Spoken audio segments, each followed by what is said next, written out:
Your Excellency, can you hear us? Abdul. Hello, yes, I'm here. All right, sir. Good evening, sir. It's good to have you again on the Parallel Fact Space. I think this should be your fourth edition and your first for the year.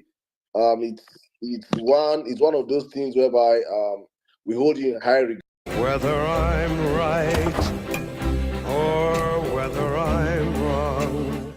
And today's space is actually going to be a very interesting one because a whole lot of people have questions to ask you. I myself inclusive. But it promises to be an entertaining one, and hopefully, please, sir, if you could make a tweet for us, let people know that yes, you're actually on the space, but you cannot join with your handle. It will go a long way also in getting more people into the conversation. But right now, I have amazing Nigerians from all. Thank you, Saddam. Okay, you're welcome, sir. You have amazing Nigerians here with you. Let me start. Go on, sir, please. By very, very, very, very sincerely apologizing for the late start of this engagement. Since 6:45, I've been trying my two phones to be able to be part of this process, and it was impossible. Everybody around me here know how much we tried and all that. So sincerely apologize. I was actually going to apologize by 7 when we're about to start on those who are supposed to be fasting, especially our Muslim brothers who are supposed to be breaking their fast and saying this was earlier planned. I didn't want to apologize to anybody because they'll say, oh, yes. So I sincerely apologize. And I know I'm going to be apologizing about so many things today, but please bear with me. I assure you this interactive section is going to be one that we will be able to discuss as Nigerians, as brothers and sisters, on what concerns us. Thank you. Thank you very much, sir. It's good to hear from you. If you guys are excited to have Mr. Peter Obi on the platform, please let's have some emojis for the man. It's not easy to be here with us. Let's at least appreciate the fact that he has been hustling for the past 45 minutes just to come up here, and it's unfortunate his line can't be here, but he's here with us through another person's phone. Sir, I'm just gonna open up the floor right now. Gloria, you want to say something? Please come in real quick, please. Yes, hi everybody. It's great to be here. My name is Gloria Ayo. You may have known me as Gloria Maduka during my time on radio and TV in Nigeria years ago. I am the head of broadcast at Parallel Fact. I also produce and host digital content with the aim of making impact throughout Africa. And I take pride in my Nigerian heritage. I hail from Delta and Ekiti states. And once again, I'm happy to be here with all of you and, of course, His Excellency Obi Nwanne.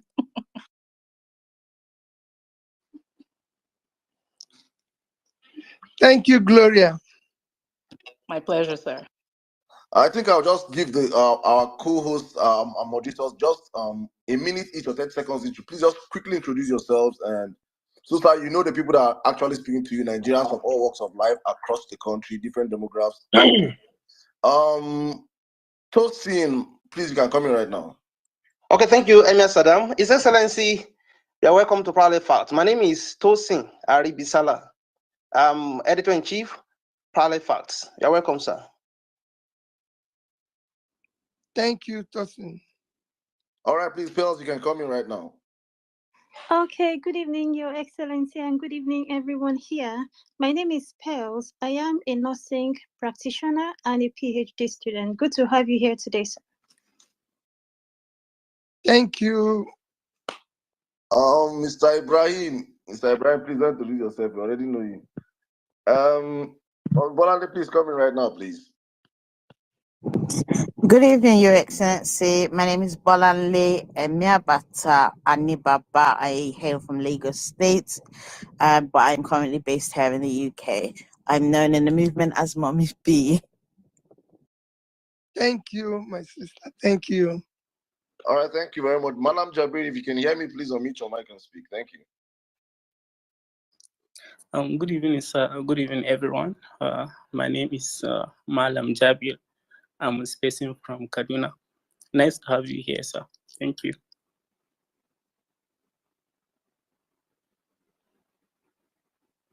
Sir, did you hear Malam Jabir? No. Good evening, sir. Can you hear me now? He can hear you. Can you hear me, please? I think Malam Jabir, you drop and come back up, please. Oh my God.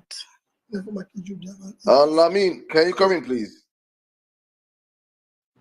Yes, Saddam. My rock, Your Excellency, my name is Lamin Kolos, and I am from Niger State, your beloved Niger State, although I live in Abuja. Can you hear me? And welcome to Parallel Facts. Thank you. Well-meaning, please, you can come in right now. Yeah. Thank you very much, Saddam. Yeah, thank you. Good evening, Your Excellency. I'm popularly known around here as well-meaning Nigerian. Thanks for coming around again, and it's good to have you. Yeah, I'm from Edo State through and through. Thank you. All right. Thank you very much. So I think these are the moderators for now. We'll be opening the floor for every other person to come up and ask you questions as the space go on. But for now, we would like to start taking questions real quick because we have gone past over 44 minutes past our time. It's important we start up the space. So please, guys, I'll indulge every one of you on the platform. Please retweet the space, share the space.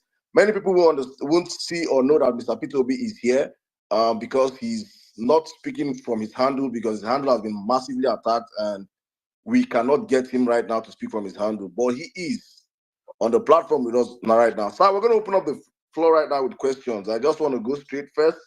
I don't know if you have been following what has been going on. We have been following in your moves across the country. I would just want you to just quickly, if possible, as short as possible, just give us the reasons for why you have been touring the country. People say this is post. Some say you're campaigning. Some say you're doing early campaign. Some they say a whole lot of stuff. We have read a whole lot of stuff, but we see you going across the country doing projects. It's very, very unusual actually for Nigerians to see politicians. So I would just like you to give us a very brief, recap of what you're doing, actually why you're doing what you're doing right now. Thank you. Well, thank you, Salam, for that intro. For me, politics and being part of building a better society is not only when you are in office. It's something you do in and out of office. It's something you do regularly. Unfortunately, we live in a country where politics is transactional, so it's for any election. After elections, everybody disappears. Everybody either joins those who have won and start sharing whatever there is there to share. So doing something that is supposed to be a life, somebody who say is a politician or a public servant becomes something that is novel or is something that is unique. But this is how politicians live everywhere, all over the world. I'm not campaigning. There's no election. I'm not campaigning. I've been doing things like this before I got involved in politics. People know that. And those who are close to me know that I used to say it. I've even said it in one of the spaces that as governor, for example, that Saddam, when there was earthquake in Haiti, I went and took permission from the president. I went to Haiti. When I was in my private, call it private life, I visited so many places where there's problems. And I've been able to support so many things before I got involved in public life. And that is what I'm continuing to do. And in Nigeria, especially now, with all the difficulties that are all over the place, I find myself engaged and committed in going around, being able, like this fasting period, interacting with Muslim brothers, learning and everything. So that's basically what I'm doing. All right, thank you very much. I think that is clear. Let me come to you, Gloria, right now. Gloria, please, do you have a question for Mr. Pio? Please take it from here. Thank you very much, Saddam. Your Excellency, in the spirit of transparency, during our last space, I just want to first mention that you shared some personal challenges that you faced. And I want you to know, in case you didn't see it, your supporters expressed a lot of concern, and we hope you're faring much better physically and mentally. And now to an issue that has affected many Nigerians physically and mentally, the issue of kidnappings and terrorist attacks, insecurity. The country is being overwhelmed by these terrorists and kidnappers, and it doesn't look as if there's any political will to deal with them, unfortunately. These issues are disturbingly frequent, more frequent than expected, and they're affecting Nigerians on multiple levels. Um, there was an imposition of substantial levies on farmers by terrorists to access their own lands, which severely impacts our agricultural sector, an area that you're extremely passionate about. We've also had kidnappings throughout Nigeria, abductions in the north, such as the mass abduction that recently happened in Borno at the IDP camp, and the recent kidnappings in Kaduna and Sokoto states. We're also approaching the anniversary of the Chibok schoolgirls abduction. We did release a video just yesterday on Parallel Facts, highlighting that for 10 years now, we have had 10 major school kidnappings. Your Excellency, how do you assess the effectiveness of the measures currently in place to address these security challenges? And what is your take on whether or not ransom should be paid? Well, I've talked about insecurity severally, and I continue to say we can deal with it if we are determined to deal with it. We cannot allow non-state actors to take over the states. We either confront them head on. If we're at war, we know we're at war with them. If we can find partners, those who can even help us to solve it. That's why we're a country. Unfortunately, billions have been expended by government in terms of security votes of all forms and security budgets without achieving much. And then people have paid billions of ransoms without achieving much. So if you put all this together, you know that there must be something we're not doing well and needs to be tackled head on. If we are tackling head on, we would do a lot of work towards solving it. There's no way at this modern time, when I know the government authorities know where I, Peter Obi, is at all time, because I've been told that, because I have a phone. That's what I was told. Now the same system can see somebody come with the buses and carry 200 and something kids.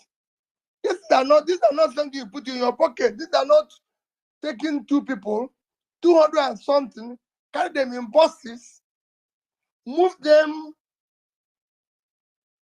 several kilometers away without anybody stopping them.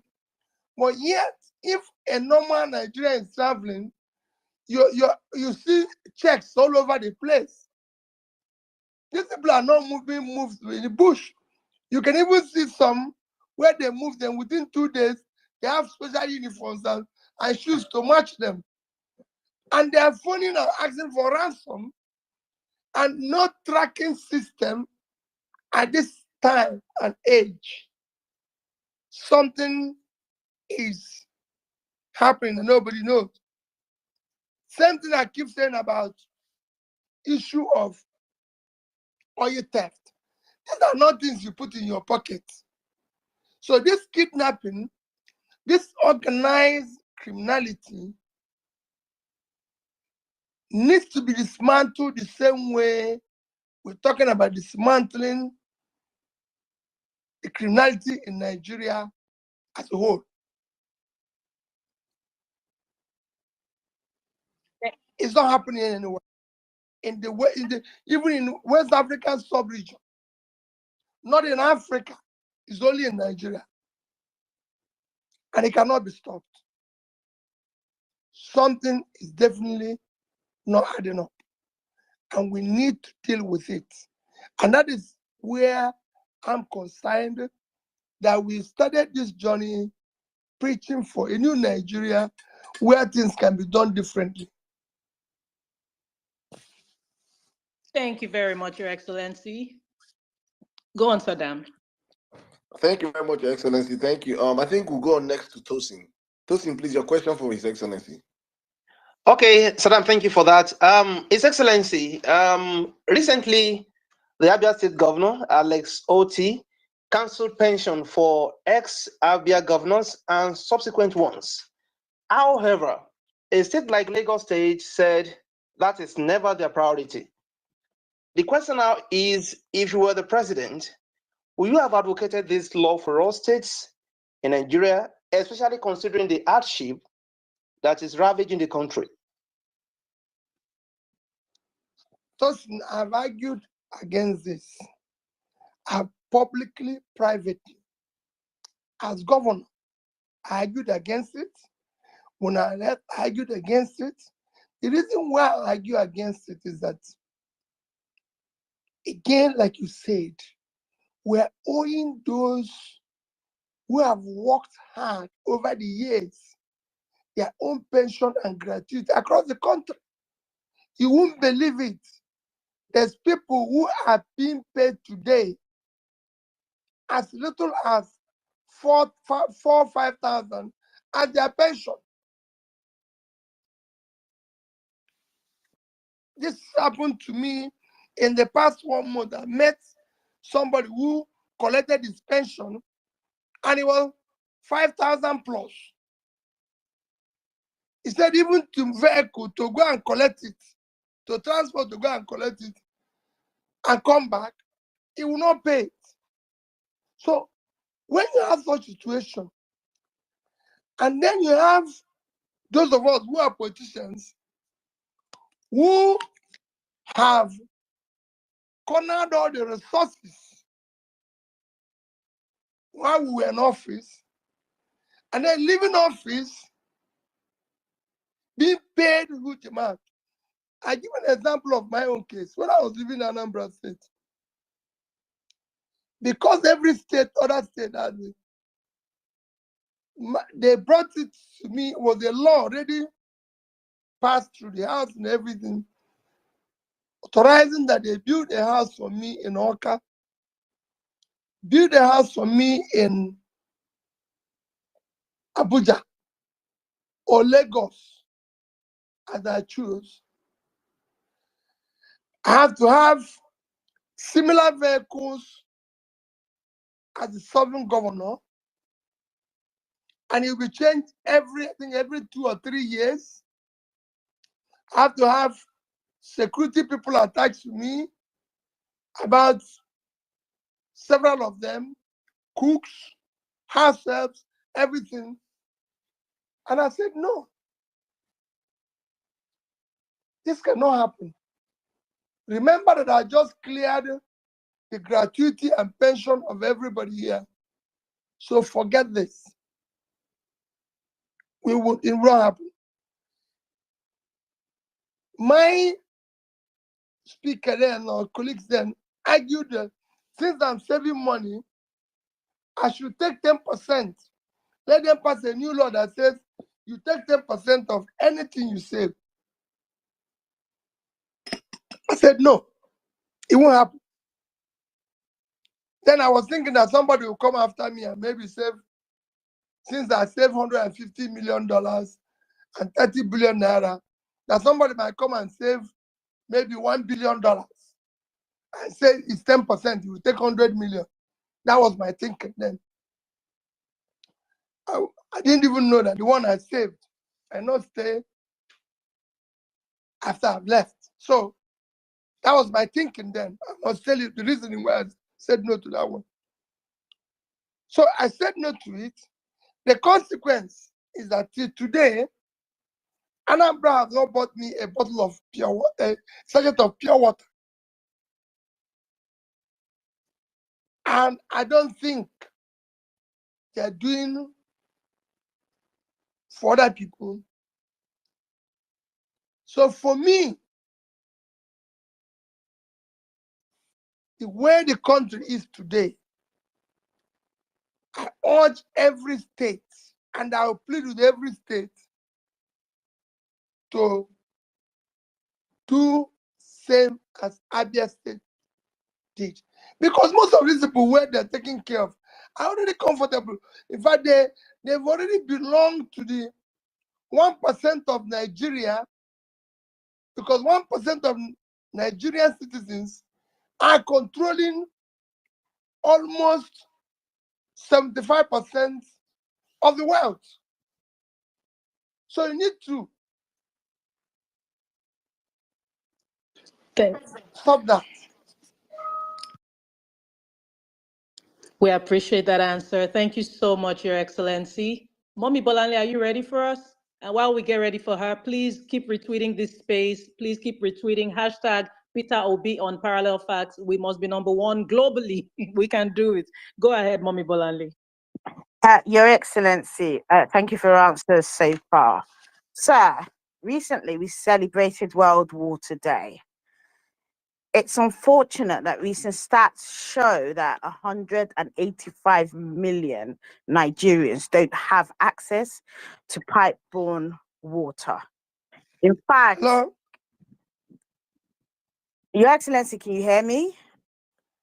Hello, I'm not hearing Oh, you. Lord. Oh, okay. Oh, Lord. Okay, I think a few people aren't able to hear you. I'm seeing that. But if you can hear Mommy Bolanle, please show an emoji. Let's show Can us people hear me? If not, let me drop and come back. Please drop and come back. And let me just a brief one. Please, guys, this space is massively being attacked, unfortunately. I don't know people that don't want His Excellency to speak to Nigerians. So just in case the space crashes, we will have to come back again. It's the glitches here we're experiencing from here is crazy. We just have to see how far we can go. But please, guys, just know if the space go down, we'll be back up again. It's unfortunate what we are facing right now, but we have to see the end of this space. Thank you. And also, please, you can stream the space it's being streamed on YouTube and on Facebook. If you go on the Jumbotron right now, you can see the links to the YouTube and the Facebook. Please, for your family and friends that are not on Twitter, they can join this conversation across these two other platforms. All right, let me go back to you, Gloria. Thank you. Thank you so much, Sir Dam. And while we wait on Mommy Bolanle to come back up, let's see. Malam Jaber, are you ready? Yes, can you hear me, please? Your Excellency, can you hear Malam Jabir? Hello? Your Excellency? Your Excellency, can you hear us? If you can hear me, if anybody else can hear me, please let me see, indicate with an emoji. Okay, fantastic. Your Excellency, can you hear us? Oh, Your Excellency, can you hear me?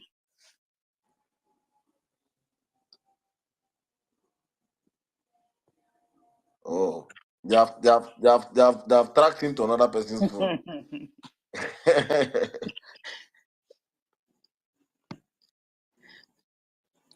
Okay, we're gonna bring His Excellency back up, guys. This space is going to hold. Can you hear us, sir?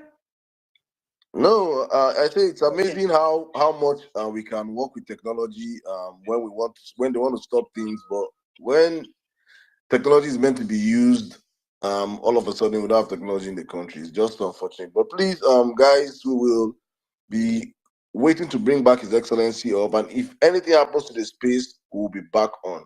But so far, so good. Gloria, what's your take on the space? I'm enjoying myself so far, regardless of whatever the challenges are. Guys, this space must keep going. Keep retweeting. Keep retweeting. The message must be heard loud and clear. Don't forget the hashtag Peter Obi on Parallel Facts. Again, that is Peter Obi on Parallel Facts.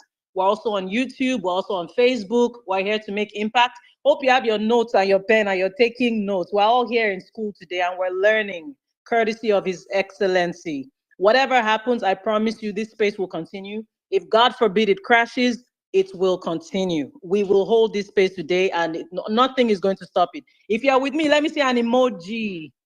If you are with me, let me see an emoji. Yes, yes. We appreciate you all so much. Miss Pearls, what are your thoughts so far? I'm sure you're used to things like this. You've coordinated a lot of spaces. What are your thoughts so far? Absolutely, Gloria, for them to be attacking this space, it shows we are doing the right thing. So if this space crashes, God forbid, like you said, we will open another one. If that one crashes, we open another one. Whether they like it or not, we are going to hold this space today. We're going to have this conversation till the very end. So thank you very much, Gloria. You're doing a very good job. And everyone here, we appeal to you to be very patient with us. We will try as much as possible to bring His Excellency back up here for the conversation to continue. Thank you very much. Thank you so much, Miss Pearls. Thank you. We appreciate you so much. Well-meaning. I know I'm putting you on the spot very quickly. Well-meaning. No, Yes. So, what are your thoughts? What's going through your you're not mind? putting me on the spot. All right, thank you very much, Gloria. You know, a question just came to my mind, and I'm glad you called me. I'm like, I mean, and this question is pretty much for everybody. If you are part of the structure of criminality, Hello? don't you think? Okay, Peter. Yes. I'm here. Well-meaning. You can finish your thought, and then we'll have Pio. No, I'm just saying, if you are part of the structure of criminality, think about it. Don't you think you don't want to hear Peter Obi speak? So it's understandable why they don't want this to happen. But truth is, they can't stop it. It's unstoppable. Let me come in briefly, please, before bringing Mr. Peter Obi. Guys, we have over, from my count, apart from those listening anonymously and other platforms, we have over 7,000 people on the platform. And this page have less than 1,000 likes and retweets. What's happening? Please hit your retweet button. It is free of charge. And get more people into the conversation. Don't be selfish. Don't be greedy. A greedy Nigerian. Please, let's get more people into the conversation. Mr. Peter Obi, can you hear me, sir? Yes. All right, welcome back, sir. It's unfortunate what we're passing through, but please, Nigerians are patient enough to listen to you today. If this space crashes, we'll be back again. So let's circle back to Gloria for the next set of questions. Thank you. Thank you so much, Sir Dam. Malam Jabir, we'll take you again and see if Pio can hear you now. All right, can you hear me now, please? Yes. Good evening, Mr. Excellency. It is a pleasure to have you here with us. Sir, my name is Malam Jabir.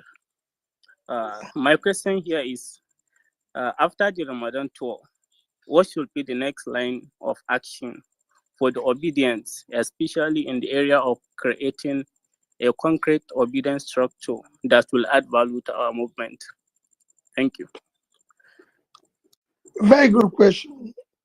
Let me tell you, the Ramadan tour hasn't stopped. It's not stopped. It's just temporary because we are just having a break for this Easter weekend because coincidentally, the fasting period for the Muslims and the Christians coincided, and we're observing the two.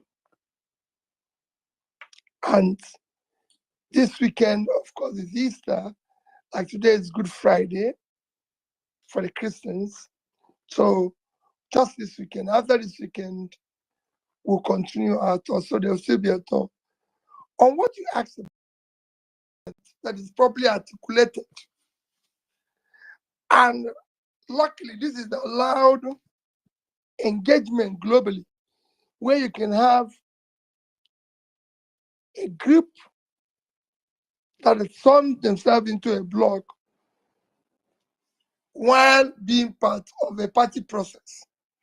As you know, most people who are obedient are not even members of Labour Party. I can tell you that we have more people who are non-party members who believe in what we're doing. And that is why I always tell people, let's continue on our process. I was in a gathering today, and I was in church today. I would say that 70% of the people that greeted me don't even know what is called political party.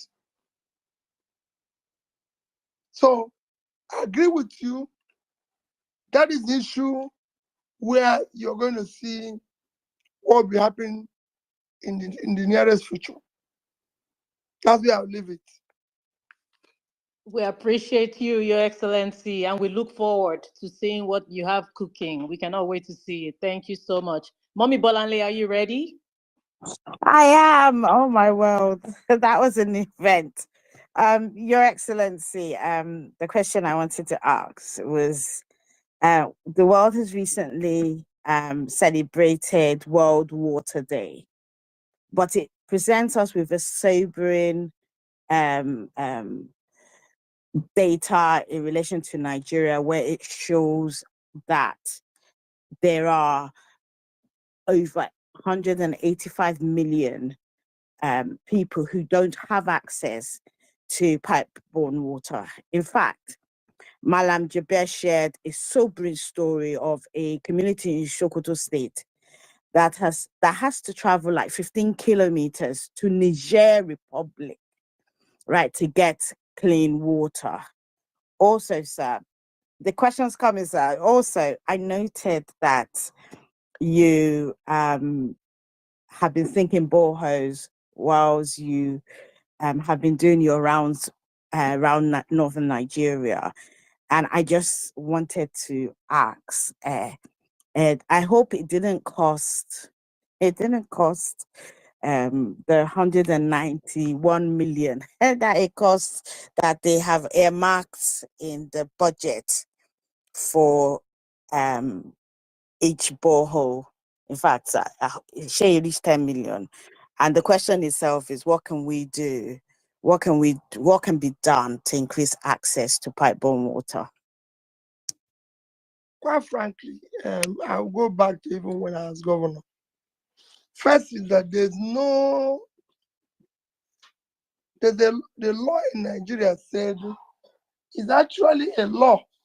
Nigeria is a signatory to the global agreement that it is a crime for the state not to provide water. Nigeria is a signatory to it. You can go and check. So actually, not providing water, Nigeria as a state is committing an offense. However, when I was governor,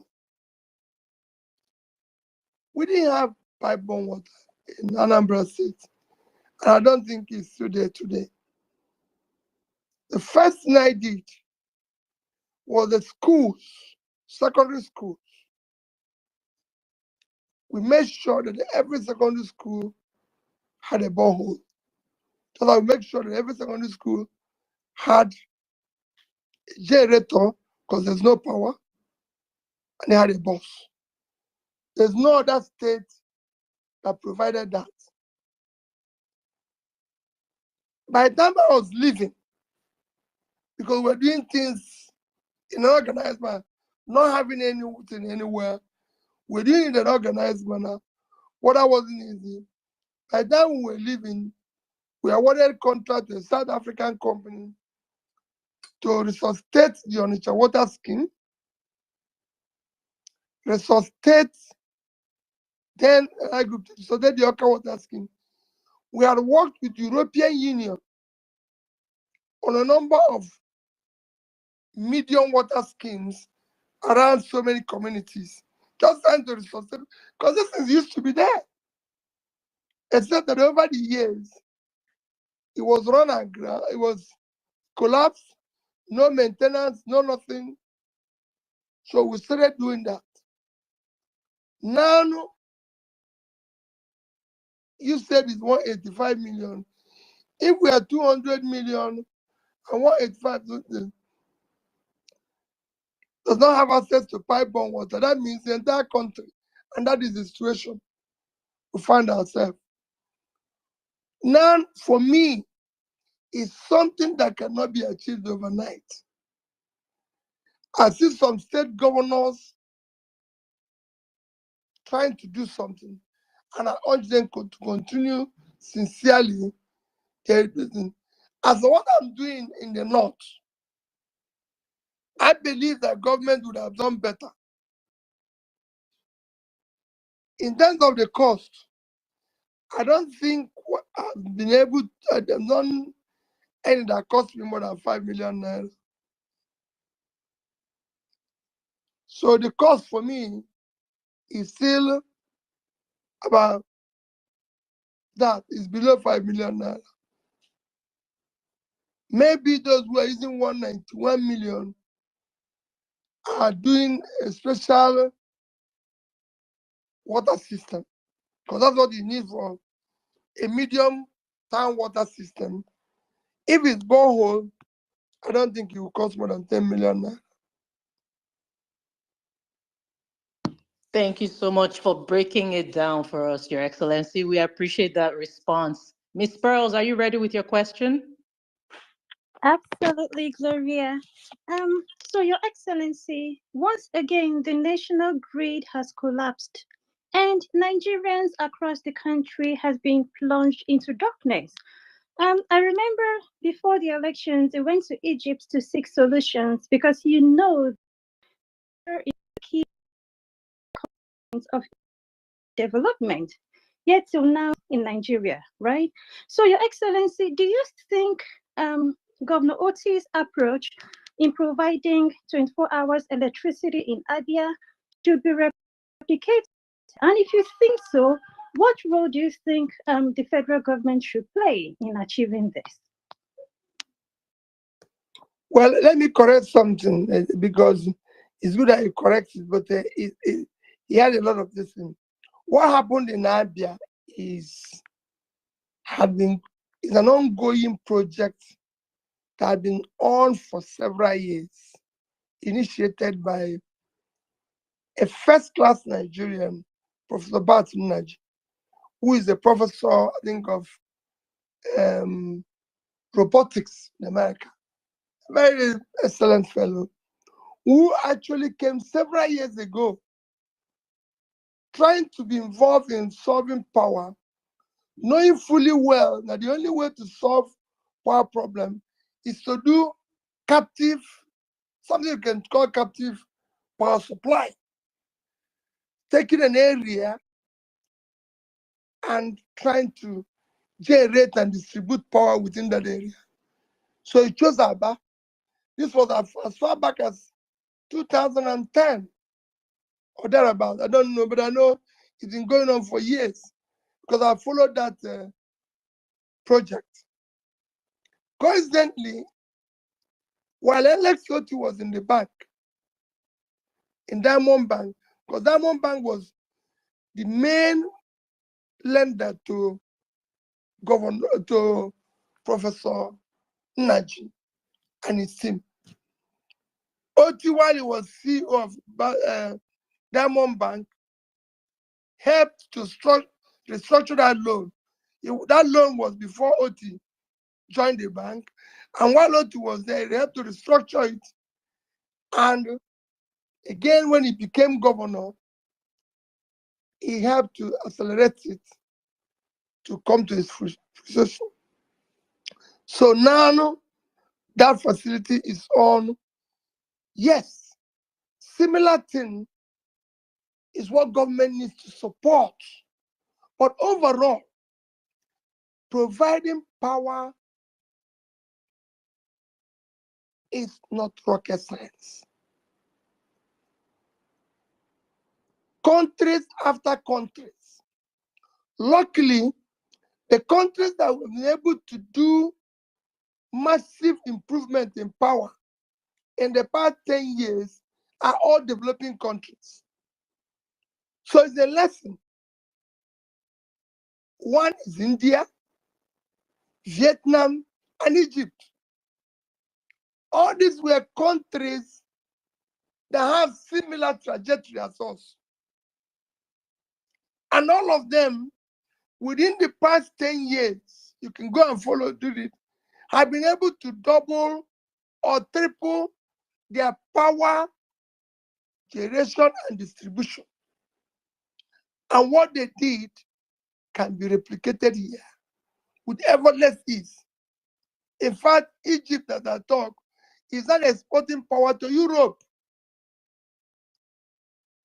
They moved from about 20 to almost 50 when all they need is about 40,000. So it's something that is doable. The Nigeria cannot generate more than generate and distribute. Because at times people who are generating say they're generating more, but distribution is the key. This one is cannot generate and distribute more than 10,000 in the past 24 years of this student democracy. For me, it's totally unacceptable and hangs on the criminality called the Nigerian state today, which must be dismantled.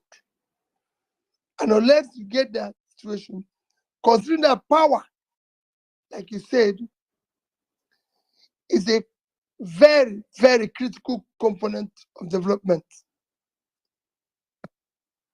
Thank you so much, Your Excellency. And there's one thing His Excellency will do. That one thing, if there's one thing he will ever do, is to keep it real, be transparent, and just tell us tell us as it is. We appreciate you giving us that very wonderful insight. Thank you so much. Well-meaning, are you ready? Yeah, yeah. Thank you very much, Gloria. Thank you very much, Your Excellency. I think I got talked when Mr. Peter Obi said that the ball we fixed is worth 5 million. I don't think a lot of people heard that. It's worth around 5 million around. But now we have a budget of 193 million for a ball. I said that one is for mini water project, mini tank water project. So what we saw on the budget was ball. Let's just give them benefit of that. All right, sir. Thank you very much. So my question, I'm going to bring it home. I think this is one question that a lot of obedient have been also trying to ask. So a lot has happened in the Labour Party recently that has, left many obedient a little bit. No, maybe not a little bit. Many obedient very say disappointed. A lot. I don't want to go into specifics that have happened, but I know you will know better than me. So my real question is just to ask you, what is your, maybe to give us more insight into the parts we don't know, and also just to give us your general take and, for the obedience regarding the current Labour Party. Can you help me? And because you said a lot has happened. If a lot has happened, let's take all those laws that happened and be able to discuss them one after the other. Because if we go and do it as a general question and a general answer, maybe we won't be able to deal with it. So you can give me example. For example, so in recent times, there have been a lot of accusations, allegations on the Labour Party chairperson. A lot of accusation around, even from stakeholders within the party.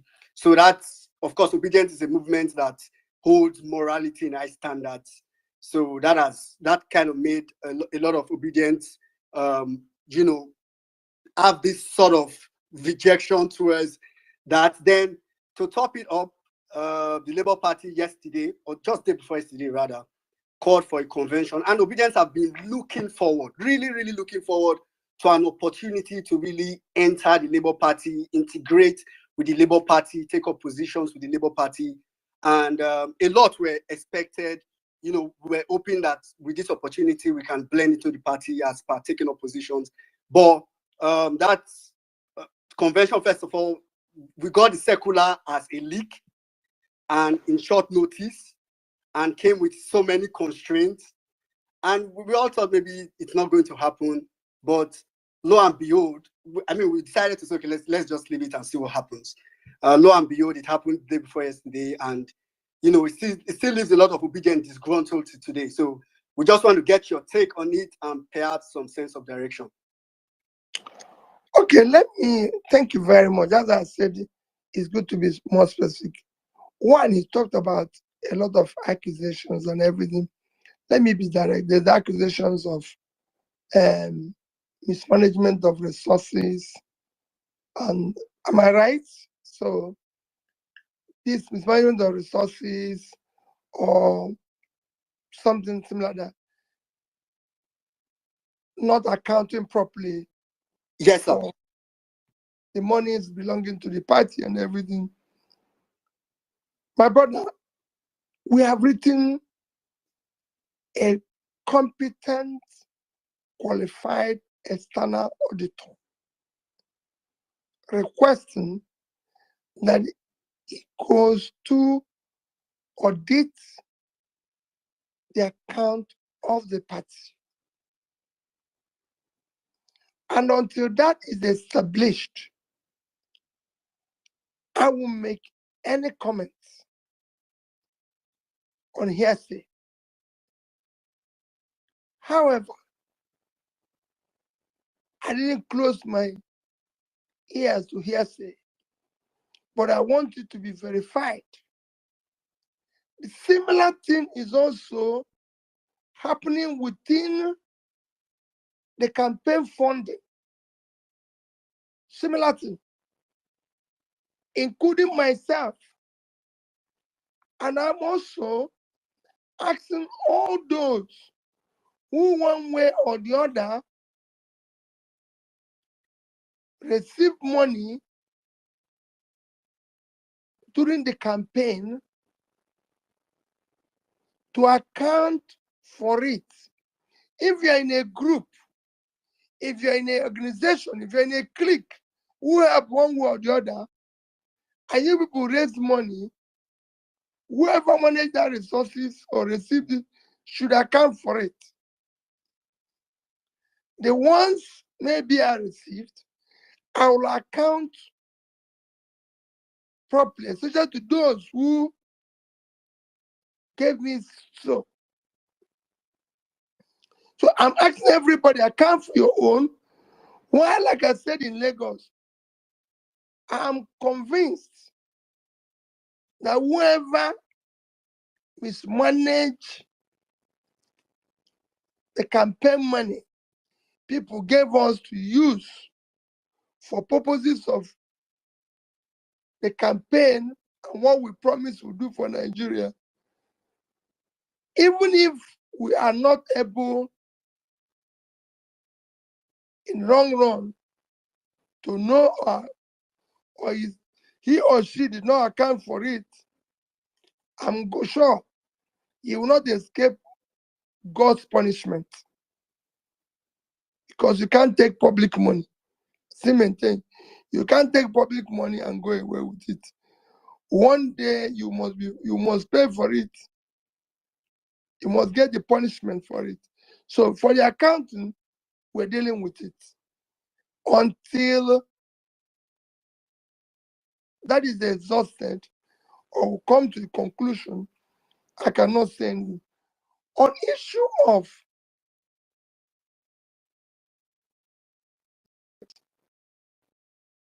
and the convention, I had a convention, and I've said it everywhere. The convention, when chairman approached me about the convention,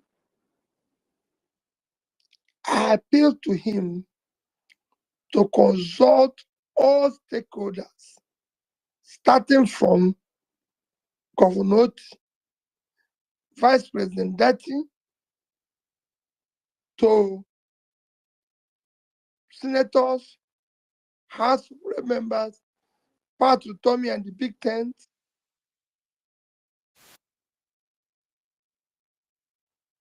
various groups have NLC, TUC is documented for us to have a properly organized convention starting from Congress. Because where we need to organize, actually at the grassroots, where we have issues, let's go there and start. And I'll start organizing ourselves and organize the party properly. Somewhere along the line, so he was supposed to go and consult all these people, and we have a proper meeting, agree on positions, how it is going to be. But as you know, while the presidential candidate, I'm not a party chairman, and I'm not a member of NWC. When I came back and heard that, I traveled for one day, came back and heard that the party convention is going to be in Omaya. Again, I visited and discussed that with my brother, Governor Tim, who said he's listening to me and what I said. And he thinks it's a proper thing. I met the senators, I met the House of Rep people, I met the gubernatorial candidates, and some of the key holders, stakeholders, sorry, and discussed these issues with them. However, somewhere along the line, the NWC insisted they would go on with what they've planned and what they want to do. And they shifted the venue when it's no longer being hosted in Abia. I didn't attend because for me, we need to do more work, more consultation, more discussions before the convention. Thank you. So that's why I didn't attend. And that's the only sign I can show. Some people have said, oh, you would have granted press conference, you would have said this and everything. And I said to them, unless you have not followed my politics, I didn't promise Nigeria. Just like when I went into Abga, we had problems in Abga. And I always tell Anambra people, I didn't promise you people I'm going to change Abga as a party. I promise you people I'm going to change Anambra State. Now when I came, Anambra was home for all. I changed it to Light of the Nation and went to become number one from number 20 something in education, number one in health, number one. This is what I promised. We promised to build a new Nigeria. We didn't promise to build a new Labour Party. But that I think we will build because it's important. It's all part of it. But people think, oh, I would have been in the market shouting and all that. No. In my position as a leader is to consult and continue to plead with people. Let's do the right thing. Let's do the right thing. It's not for me to be in the marketplace because I have access and I'm talking to the right people. Even now that the convention supposedly have come and gone, I believe that is actually the beginning of the talk. and we're going to get it right. Because we cannot do wrong thing, especially for those of us who are saying we want to change the system. There's also some of us, because what is happening now is that there's also some of us who, for me, all these are just a distraction they're trying to bring in our group now. There's also some of us who I cannot completely say, very few, very tiny, that are part of what we are doing. Our engagement is about Nigeria. And they're not trying to distract our focus. Like I said to somebody who said to me, why are you going to North? And I said, if they return Abu as the chairman, did he provide water that are provided in the North? Did he stop the water?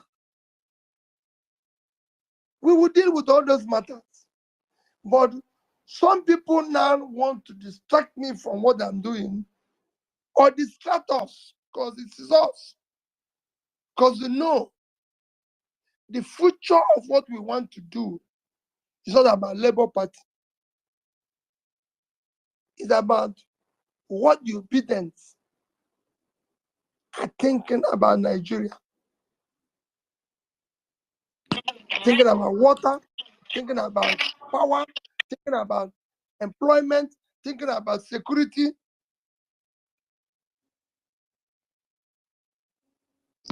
That is what we should remain on.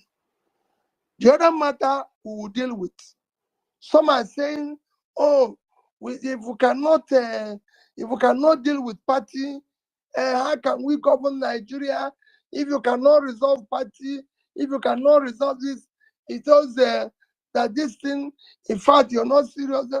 I said to them, we were somewhere when we cannot change them, we changed ourselves. We didn't start with labor. So we will try to change them. Go and read, I'm a Christian. And I said to them, Jesus said when you go into a town, trying to change them, preach them, stay with them, fast with them. If in the end you cannot change them, you come out and watch even the sand that is on your shoe and say, I'm leaving you people. He didn't say go there and die with them. We will try to change them. And I can tell you, I'm doing spirited effort to change them, but we are not going to die with them. We're going to change them. But let nobody think that will not stop what we set out to do. What we set out to do, we must continue. And that's where I am. Thank you. All right, thank you very much, sir. Gloria, just a second, please. Thank you, guys. Please, in case you're just joining us, you're listening to the voice of Mr. Peter Obi, His Excellency, the former governor of Anambra State and the Labour Party and presidential candidate. He's live with us on the platform. Please, this space is brought to you courtesy of Parallel Facts Media, the fastest growing online mainstream media, strictly for facts-based news. Please, you can follow us on Instagram at the Parallel Facts, on YouTube channel at Parallel Facts, on Facebook at Parallel Facts, and also on our handle here on Twitter. We keep having these spaces engaging His Excellency and other well-meaning Nigerians in due time. So please, you can share the space, you can like the space, you can retweet the space. We're having an interesting conversation here. I am enjoying every bit of it. So please, we see all. We'll be bringing up questions from the all the questions we have been asking here so far are questions collated from Nigerians that asked their questions. But we'll be bringing up questions from the comment section in the next couple of questions coming up. But Gloria, I don't know who's going to ask next. Back to you, please. Thank you so much, Saddam. Lamine, are you ready for us with your question? Hi, Gloria. Yes, I was born ready for today. Thank you, Your Excellency, for being part of this very engaging conversation, and thank you for joining us on Parallel Facts. My question goes thus: what's your relation? I really would like to know what your relationship is with the LP legislators. I mean, in House of Rep and Senate, because I have observed that since they won the election under the wing of Labour Party, they've not sponsored any bill. We don't see them speaking against the misgiving happening in the legislature or even in the country as a whole. And they won an election under your wing. And it's, I mean, to be honest, it's quite disappointing that nothing really is coming from their own end and they're not engaging. So that's my question for you.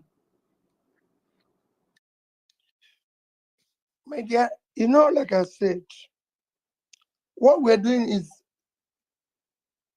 a process, an ongoing process. And I agree with you. I'm very close to them.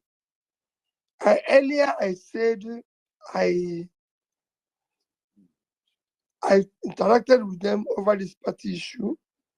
I met with the senators, even though 3 was not around.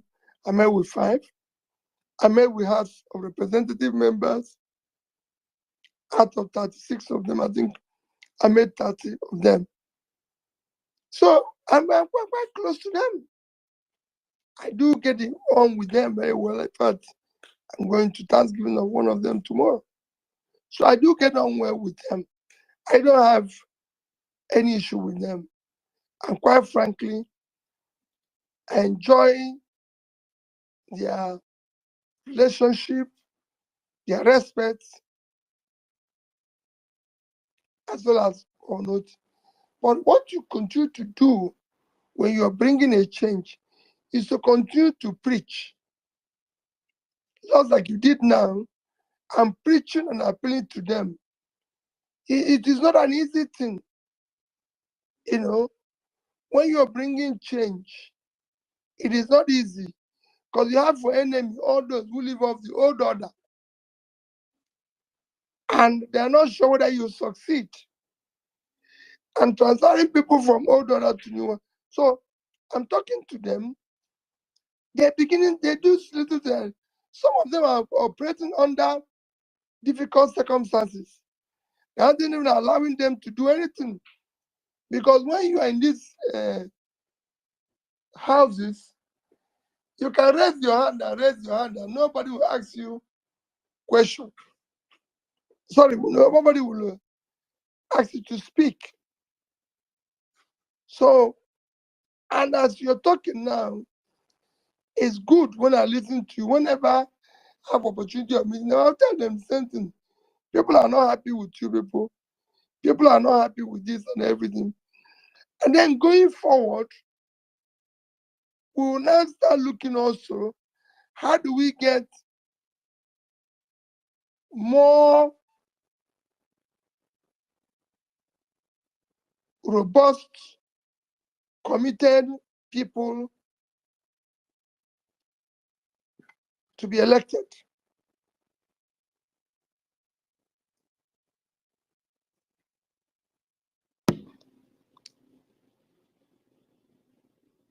Was that your answer, Your Excellency? Yes, we're just trying to, we'll continue to engage them. Thank you so much, Your Excellency. We appreciate that. And we want to emphasize that this space is not just an obedient space. We welcome everyone.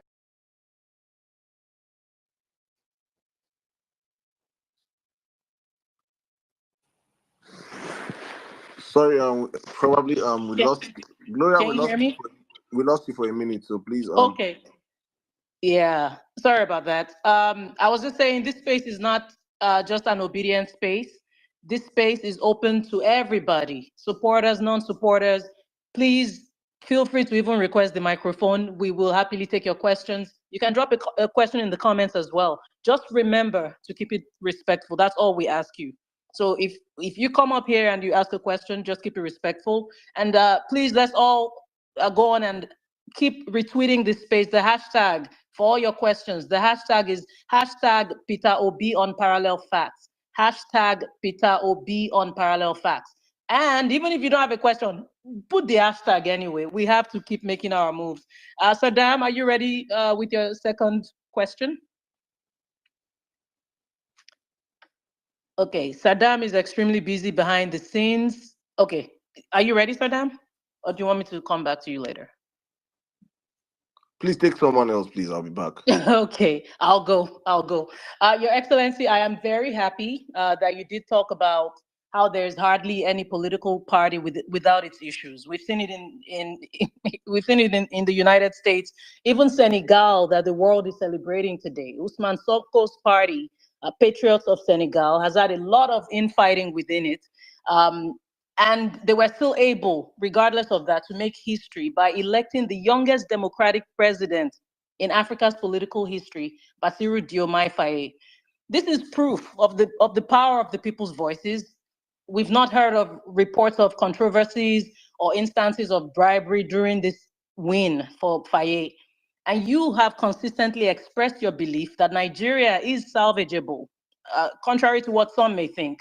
And this was evidenced in your challenge of the elections last year, even up to the Supreme Court level. Now, given Senegal's example, do you believe that Nigeria has the potential for similar transformation and renewal? And what lessons can Nigeria draw from this experience and even Africa as a whole, Your Excellency? Well, very easily for what happened in Senegal, it's a very simple thing. It showed the power of the people. The people must resist. The people are the ones suffering. Those who manipulated or who manipulated, and who are still manipulating the Nigerian situation today are not the ones suffering. When we said that 185 million Nigerians does not have access to pipe-borne water, the politicians don't belong to that 185 million.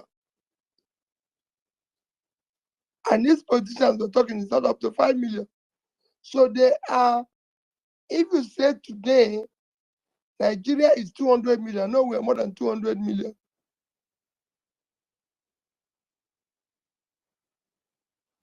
The total number of politicians, all the people who are causing this problem, should be about 5 million. About 5 million. So you're talking about 0.25%, 0.025% of the population. It's not even up to 5% of the population.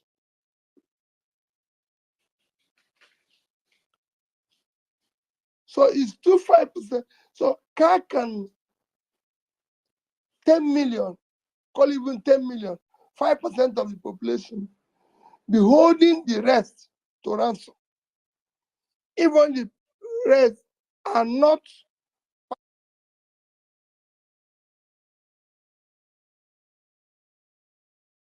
That's what happened in Senegal. The people say no. It is not Sonko or the elected president that said no. It is the people. Because it's the people that are suffering. Today, Nigerians are borrowing money to eat. This I'm talking about those who have jobs. They're borrowing money to add to their pay pocket to be able to eat. Not to do anything, just to feed themselves. So the cost of bread, nobody buys it cheaper. The rich can buy it, the poor can't. fuel, power. You said there's no access to power. The rich have generators. Some have two. The poor is suffering. So it is time for Nigerians to be able to say no to this criminality. And I'm sure that will happen very soon. That was very reassuring. Thank you so much, Your Excellency. Saddam, are you ready to go? Right. Very much, Gloria. Thank you, guys. Thank you, Your Excellency. I'll just go straight to the my question. My question has to do with corruption and nepotism. This administration have been accused, or we have seen video evidence of extreme nepotism. Some people call it Lagosism, or even family-cracy, like our big brother Kenneth Okonkwo just said recently. What is your take for this? For instance, we saw how Chief Tinubu traveled with his children as officials of the government, and he even placed them before the ministers of the Federal Republic of the country in the protocol lineup. What is your take? Also, it's very, very important because this has gone under the stream. Mainstream media have not taken this part of. His son-in-law was appointed as the head of the Federal Housing Authorities. These controversies have been following the man so far. What is your take on appointment of family members into federal government positions, sir?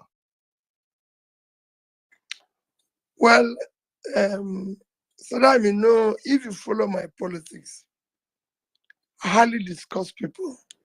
Hardly. Go and check throughout the campaign. You see where even some other political presidential candidates, I don't want to call name, took it that their job is to call me name every day. They are not even campaigning. All do is calling me name. I never one day mentioned their name. I don't call names. You could see where recently, every morning, particular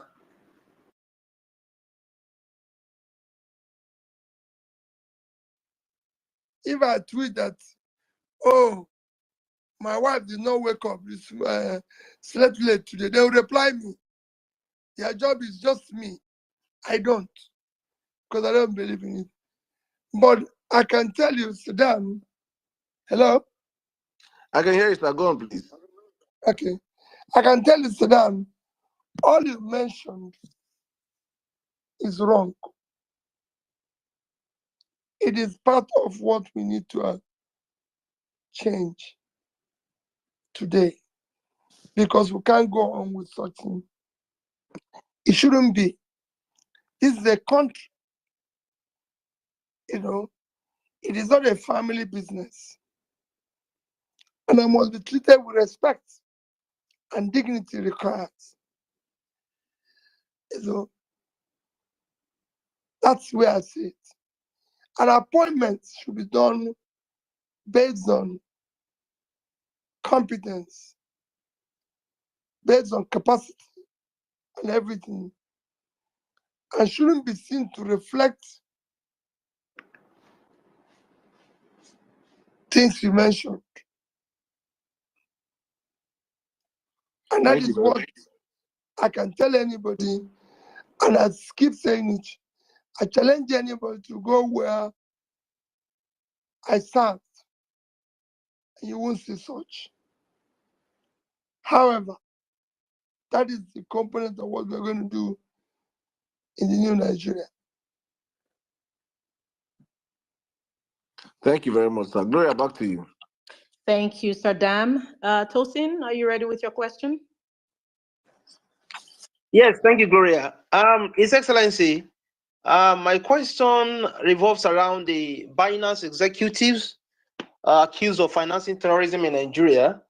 The federal government told Nigerians that one of them mysteriously escaped from a well-secured prison in Nigeria. and some have described this as an indictment on our security. Your Excellency, please, what's your take? Well,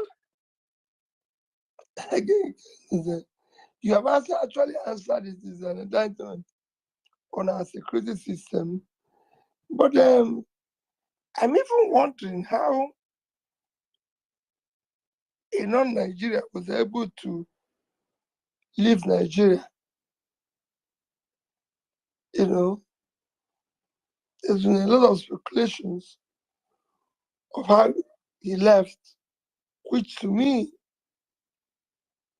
is very, very, very worrisome, because there's so many Nigerians who are held in similar captivity who couldn't even escape. So I wonder how the foreigner was able to do it.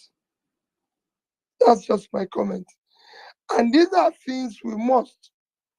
If a foreigner comes here and commits a crime, just like they do with Nigerians all over the world,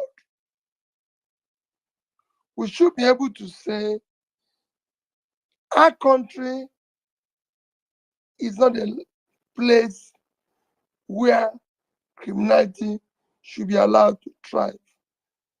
Nigerians who committed crime all over the world are held and punished properly. Similar things should happen to foreigners who are coming here and going against our rules and regulations, committing acts of crime. In fact, the law should be more stringent on them to show that we cannot be taken for granted.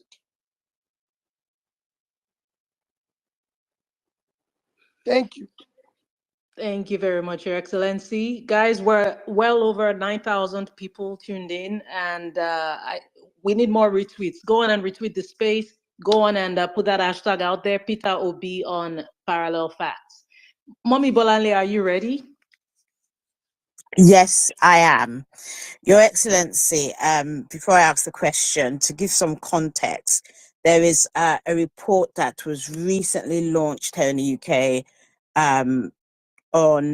by PSG UK. They work in Nigeria on insecurity and education in Nigeria, the context and challenges. I would like to send that to you, sir, because it gives really good information, data, and solutions. And I wonder if you let me know via Saddam how you want me to send it. Right. My question itself. I'll be very glad to. I'll be glad to have it. Awesome. Right. So, sir, my question is this. I have noticed that during your tour of Nigeria, you visited a lot of educational institutions. I know that you are very clear about the role that education plays in lifting people out of poverty. However, 1 in 5 out-of-school children in the world come from Nigeria. And of the 20.2 million out-of-school children in Nigeria currently, 66% come from the Northeast and Northwest. Sir, what do you suggest should be done at state level to tackle this problem? You know, out-of-school children problem in Nigeria is very solvable. When I say this, I say it with every sense of responsibility. It's because we have not recognized the impact of education on development. You know, in Nigeria, all you need to do if you're in government is to run around, make noise, bribe some people, they help you to make louder noise. You're doing this, you're doing this, you're doing this. But if you're looking for measurable, visible criteria for development, if you're looking for factors that can help your country develop, number one revolves around education, basic education, basic education. And that Nigeria can finance comfortably. Nigeria can finance that comfortably. The schools, just the schools in the north,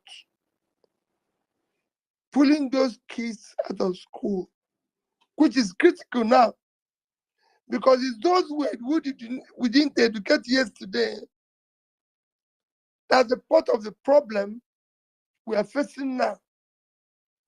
Those we didn't pull out of poverty yesterday is part of the problem we are facing now.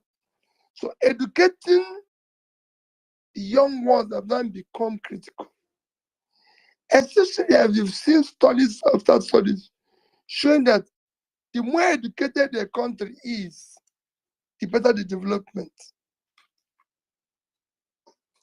There's no reason why we should not throw all these billions we're wasting in doing things we shouldn't be doing into education. Nigeria today is wasting several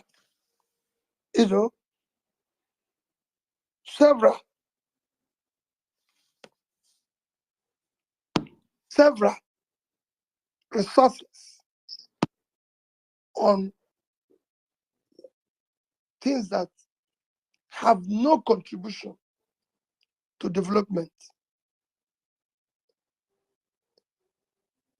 while abandoning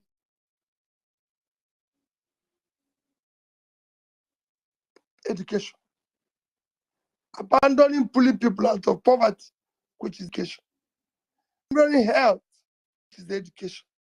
So we need to do more. We have the resources to deal with that issue.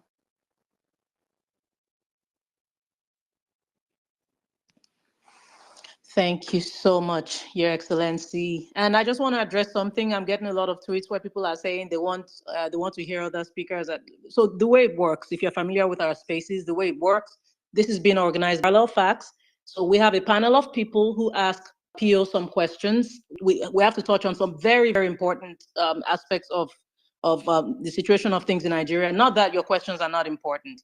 And then after we do that, we bring people up and then they ask questions. And then we're done asking questions. Okay? I promise you, I know we're all eager to speak with PO. We will speak with him, I promise you, okay? Thank you so much for your patience. All right, Malam Jabir, are you ready? Yeah, can you hear me? I can hear you. Can you hear me? Can you hear me, please? Can you hear Malam Jabir? Yes.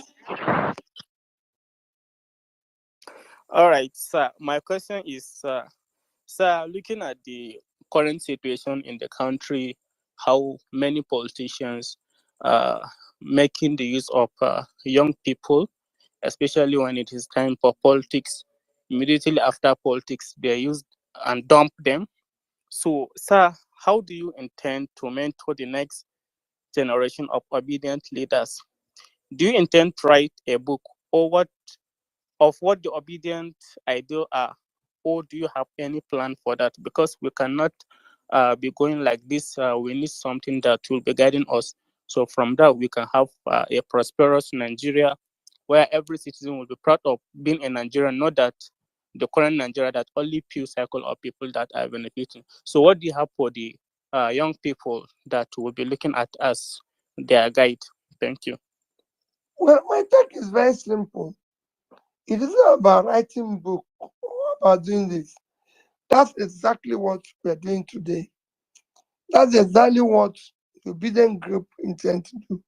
To be able to actually, and that's why we need to organize ourselves properly, to be able to actually start what we can call citizens engagement, especially a young age, to educate them on the need to know that they will be the biggest loser if the situation continues as it is today.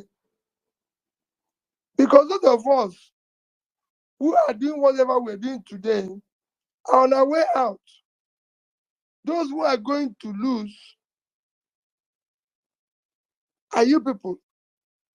If you look at some of the bonds we're issuing today, the monies we're borrowing, they are payable in 2036, 2040, 2045, 2050. We're not going to be there. You are the ones who are going to pay it. So the earlier you stop us, the earlier you do what is necessary to ensure that we have a better leadership than we have today in Nigeria. And I'm not saying any particular government, but have people who, I'm not saying any particular person, have people who overall are doing the right thing. The country today has a vehicle, and that is what you're seeing, whether it's in government, in various political parties. So the nation as a whole, as a country today, as a vehicle, is being driven by drivers that have since passed their destination. And you know, when somebody passes his destination, all you'll be trying to do is to drive the whole thing back to where it is. So you people should be able to say no. That's what the Senegalese did. Because you're going to be the greatest loser. Thank you. Thank you so much.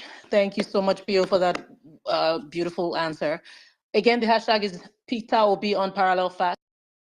Again, that hashtag is Peter Obi on Parallel Facts. Are you ready with your question? Absolutely. Thank you very much, Excellency, for your intellectual responses to the questions here. There has been serious propaganda on collapse of the dollars against the naira, and the government expects Nigerians to celebrate naira selling at about 1,500 to $1 has not actually in any shape or form affected the extremely high prices of commodities, especially food in Nigeria. So, Your Excellency, with your vast knowledge on economy, is it really worth celebrating the dollars at 1,500 to $1? And why do you think the drop in dollars hasn't affected the price of commodities in Nigeria? Well, we need to wait and see what I mentioned before when they started what they're doing that brought the dollar exchange rate where naira becomes stronger. It's a simple thing. What the CBN did was to mop up the naira in the system, increase, of course, the interest rates, which in turn affected the liquidity. Without liquidity in the system, banks are not borrowing money. So there's no naira to be able to borrow and buy dollars. The rate where it is now, rate of over 30, 40, some are charging now as well as 40%. So nobody can borrow money today at 30, 40%. and do business with it and be able to pay back.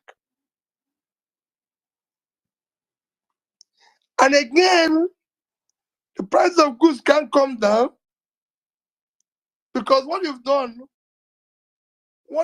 simply is that you've said, okay, I'm going to remove liquidity in the system because I'm going to control inflation and control brings rate of exchange down, but have a high interest cost, which manufacturers now are going to pass on to the people because they're not going to absorb it. And the consequence of no naira availability is that there's now no purchasing power available. So they can't even buy the goods. So there's a lot happening that I believe down the line, this is me, it might actually be worse than what we are trying to prevent. Because companies are going to collapse. More people will lose their job. Because the borrowing cost today is high.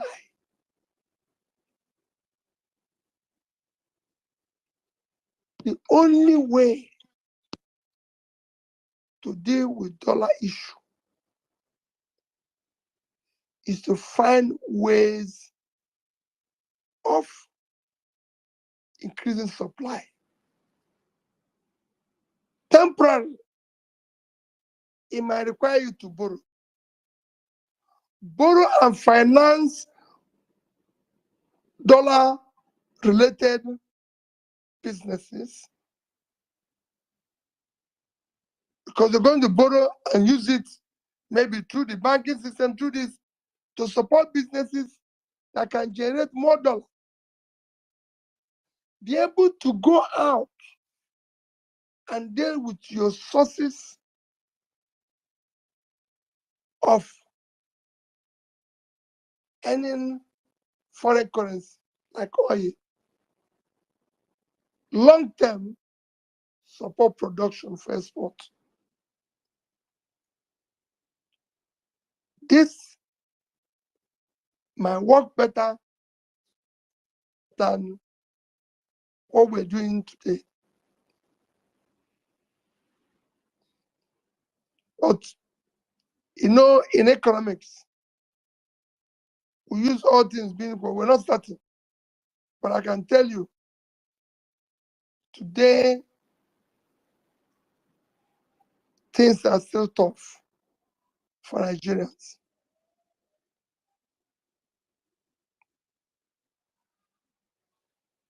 Thank you so much. We love when you break it down, especially with your economic background and prowess. So that was extremely helpful. Thank you so much, Your Excellency.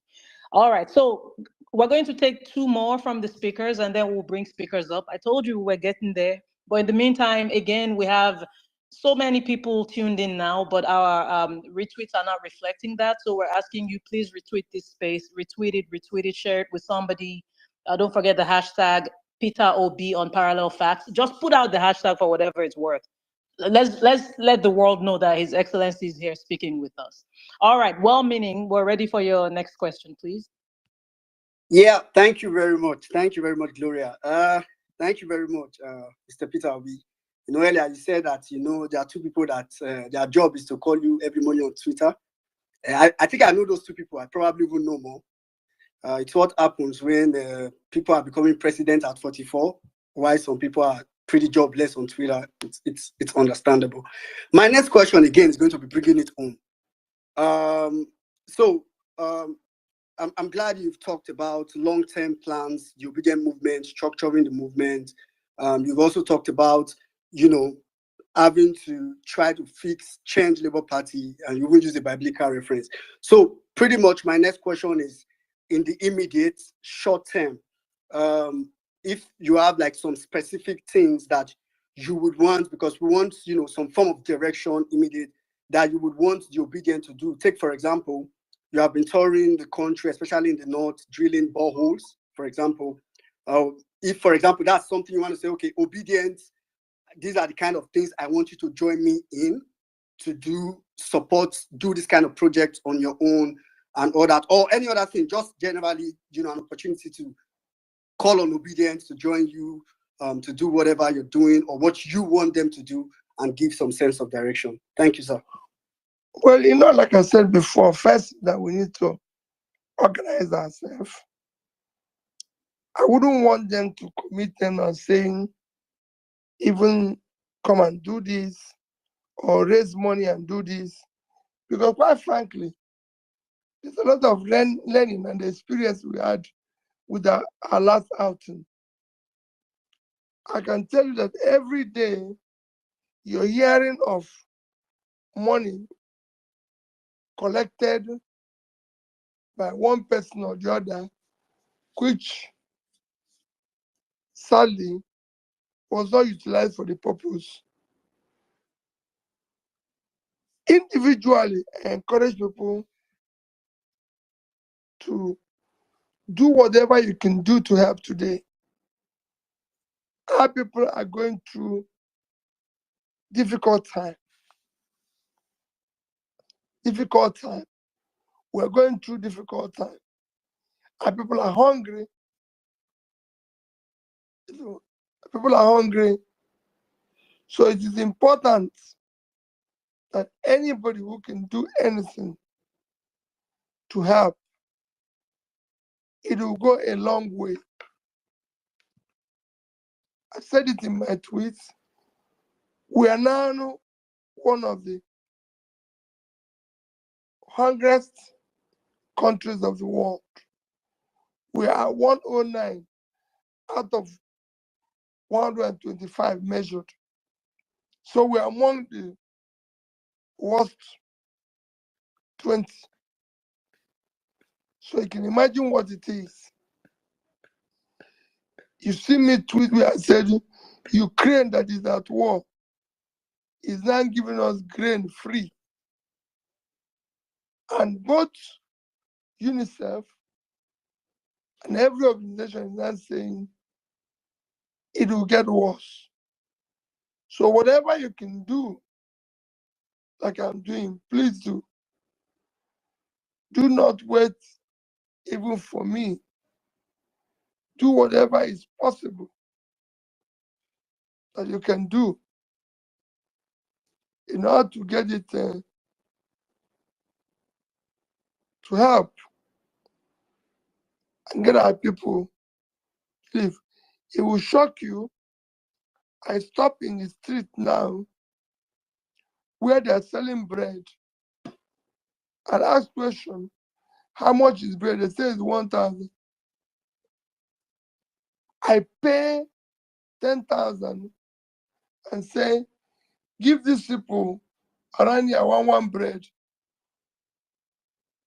Just as they are sharing it, other 20 will appear and say, please buy for me. Buy for me. That's what we've reduced. You've seen Nigerians die, including university students. Assets that we require for tomorrow because they are fighting where food is going to be shared.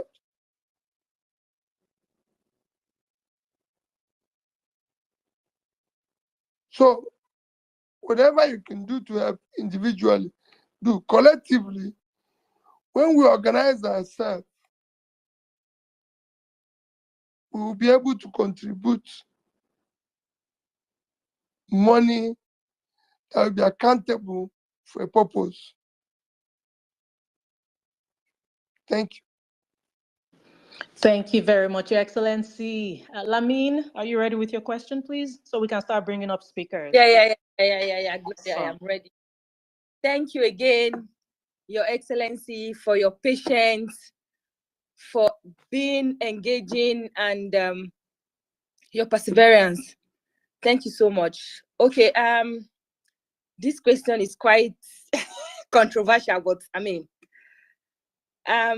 What are your thoughts on people supporting opposition candidates when there are, credible, obedient candidates in LP contesting for positions? An example is what's going on in Edo State, where we have the likes of Olumide contesting for governor of Edo State, and we all know that the man is credible. He's spoken to us on this space before, but you have some obedience saying that they can support PDP and they can support APC if they choose to. So for the likes of us who think that things should not be done that way, I'd like to know your thoughts about that. Okay, let me first make a comment. I've also been accused of not supporting Olumide categorically. Olumide Abana is our candidate. And that is the person I support.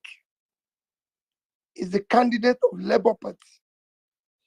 And as of today, I'm still a member of Labour Party. I don't, and I will never do anti-party while I'm the party. If I'm going to do so, I'm going to make it categorically clear. And like you said, he's qualified for the job. Primaries have come and gone. You can have anybody you're supporting. I can have anybody I'm supporting. But that has passed. He's now our candidate. He enjoys my support. And I plead with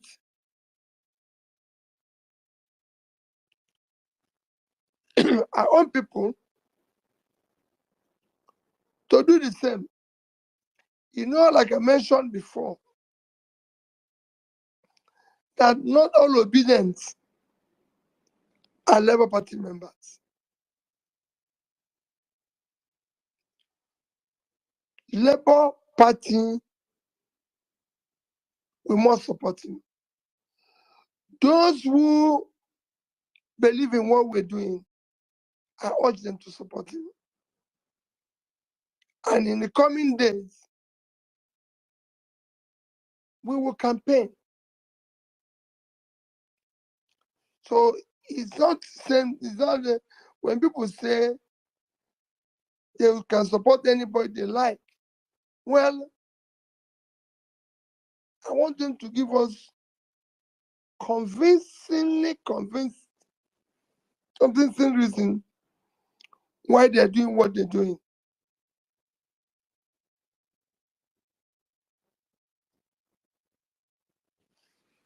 Thank you so much, Your Excellency. All right, it's time for us to bring speakers up. And I do want to say, if you are not following us and if you have not retweeted this space, I can't bring you up. Oh.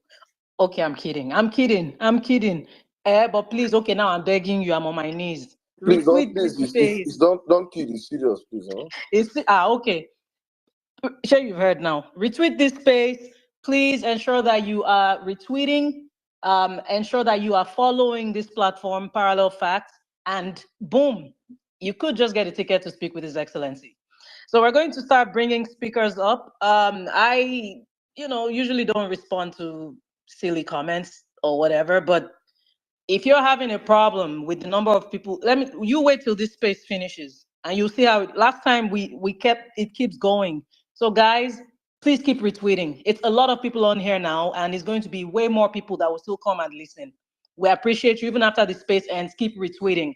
And even with all the challenges we face technically today, we've still, by the grace of God, been able to bring in huge numbers, and we will keep going. We will keep going regardless of what happens. We're all determined to fight for a new Nigeria. All right, so Dam, are you ready to bring speakers up? Yeah, I think we're bringing. There's some speakers already up here. I think you can take the ones already up.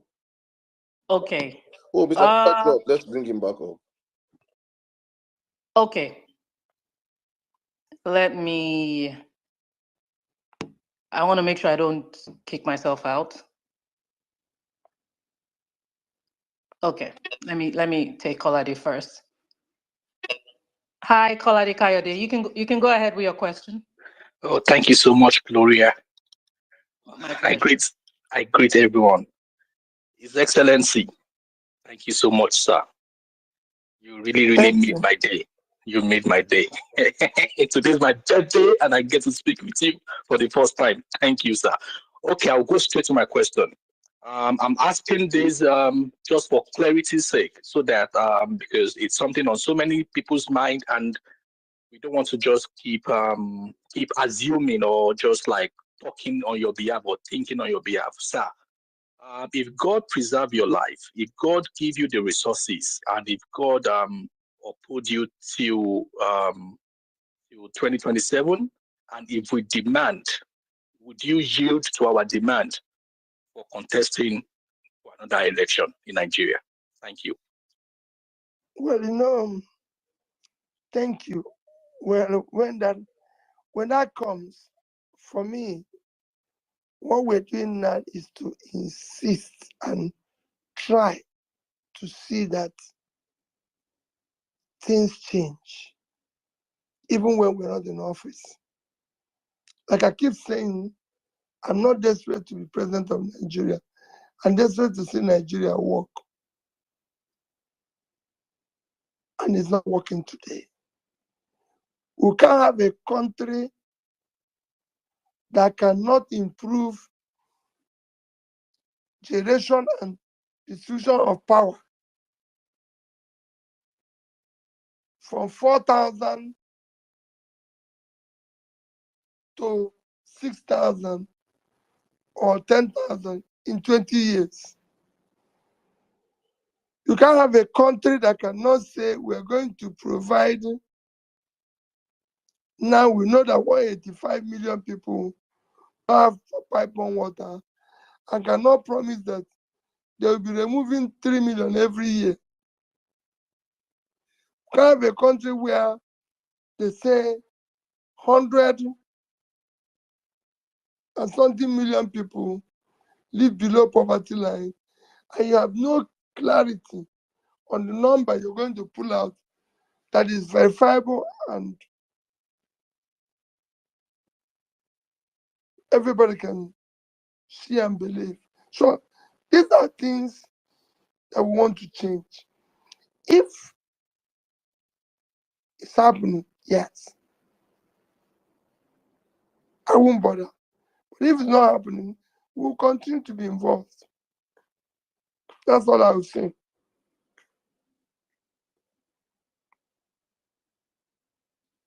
Thank you. Thank you very much, Your Excellency. We appreciate you. We'll take another speaker now. Jimmy, please go ahead. Oh, okay. That was quick. Good day, Your Excellency. Nice to have this conversation with you again. My question is quite straightforward. Just on behalf of a lot of obedient, I just want to ask this way: what is the benefit? Okay, let me put it this way: what benefit is Abia State to you currently, and what benefit will having more LP states be to your desperation to see Nigeria work? I tapped that out since yesterday. Well, I'm sure you've seen it. If the people of Abia are saying Dr. Oti is doing well, what again do you want in government? I'm not looking for anything in government. Alex Oti, apart from going to Abia, and maybe he gives me a bottle of water. I don't do any contract. I don't benefit from anything. In fact, there's a time somebody said, maybe it's Alex Oti that is supporting or funding me. Some say, oh, it's a bank. Somebody said, I said to them, I said, Alex Oti have never I can't remember going to Abia and Lesotho gave me 1 million naira. They turn and say, oh, maybe I own Fidelity Bank, and they do this, and I laugh. Fidelity Bank have 550, about 540 something thousand shareholders. And so are so many other institutions. So, and I can't remember them again giving me, let me not say they have not giving me 1 million because they might have paid me dividend that's above one, but giving me other than what I will earn as dividend, say 1 million naira for anything. No. It is people like you who will call me and say, Peter, you're doing this stuff, not. Can this my 5 million do anything for you? I say, yes. If I have 5 million now, I can provide water. Like in some of the places I went to Sokoto to put water, it was actually Faculty of Agriculture that need borehole in one of their facilities. And I was shocked when they said, this is the first time any individual other than government is helping them with any project. So that's basically. Sorry, sir. I think you misunderstood. I'm coming. That's okay, basically what Abia is doing. So if you have more Abias where citizens are happy, cumulatively, you have a Nigeria where citizens are okay. We need to replicate the feeling governance is about the people. When the people are happy with governance, then you celebrate it. So if people are happy with, say, governor, we want the people in other areas, Edo, Ondo, Bayelsa, anywhere, to feel the same way. The only difference that is between, say, the Western world, for the people say well in America and Nigeria, is I'm not comparing these two because they're incomparable. But the only thing, the feeling of the people that they can go home, there's water, the air they breathe is not different, same air. They have no data, they can go home and switch on their lights. They have access to transport system. They can get a job and be paid. But living in the West is as tough as being in Nigeria. But added to that, is that even with the tough environment, you don't have a feeling of things are working. So, electricity, if we have Abia working in different places cumulatively, Nigeria will be working. If we replicate the same thing at the center, it's a win-win. Nigerians will be happy.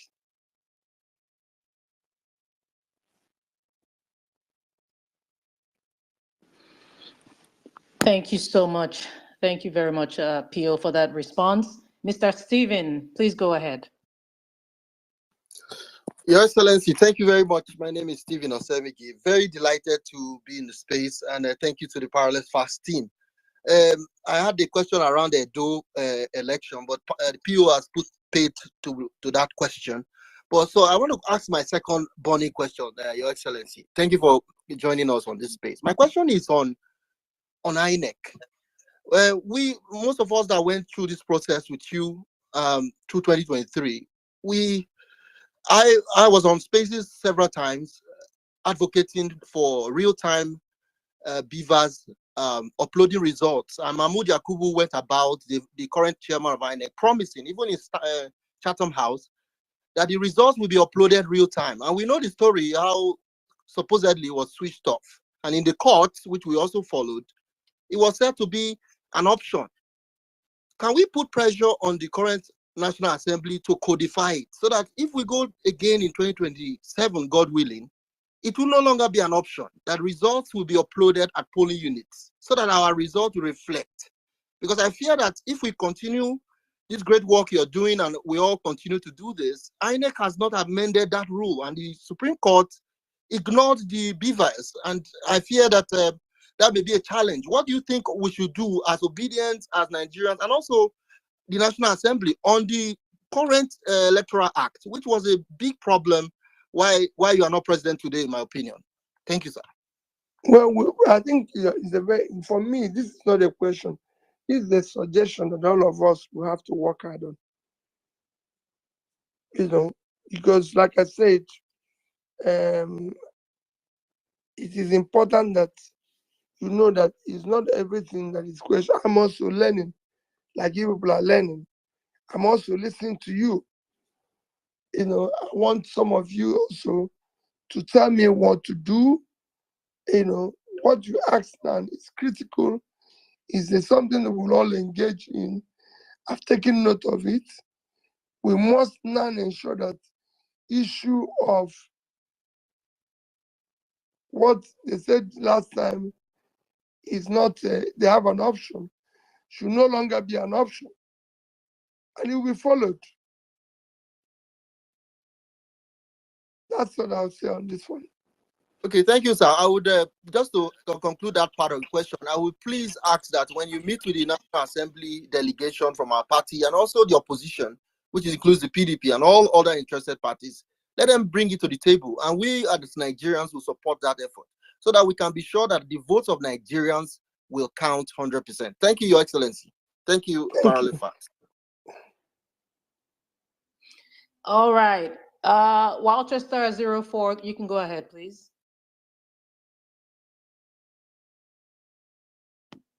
Walchester 04, can you hear me? Okay, go ahead, please. Okay, still not hearing you. At PDOM, Nigeria, are you ready? Yeah, I'm ready. Please Good go evening. ahead. Good evening. Yeah, good evening, Your Excellency. Good evening, everyone on the platform. Yeah, so my questions are very critical ones tonight. It goes this way. On the 15th of February, I posted a document, a secret document, where this government approved 24 billion for ag subsidy. The government came out to deny via the national hash. Yeah, ag. Green, ag subsidy. Okay. Yeah, I posted a document with Tinubu's signature where the government approved 24 billion naira to subsidize for ag. The National Hash Commission came out to deny. I posted a document where the chairman of ag received the money via Senator Shetima's office. Nigerians did not react. Nothing happened. That money was sourced from wheat grain reserve. That's where they pulled that money off without any National Assembly appropriation. Nigerians did not react. They went behind and increased that money to 90 billion naira. Daily Trust reported it today that the government is subsidizing the 2024 ag with 90 billion. Was actually sourced from. It was sourced. The money was actually sourced from.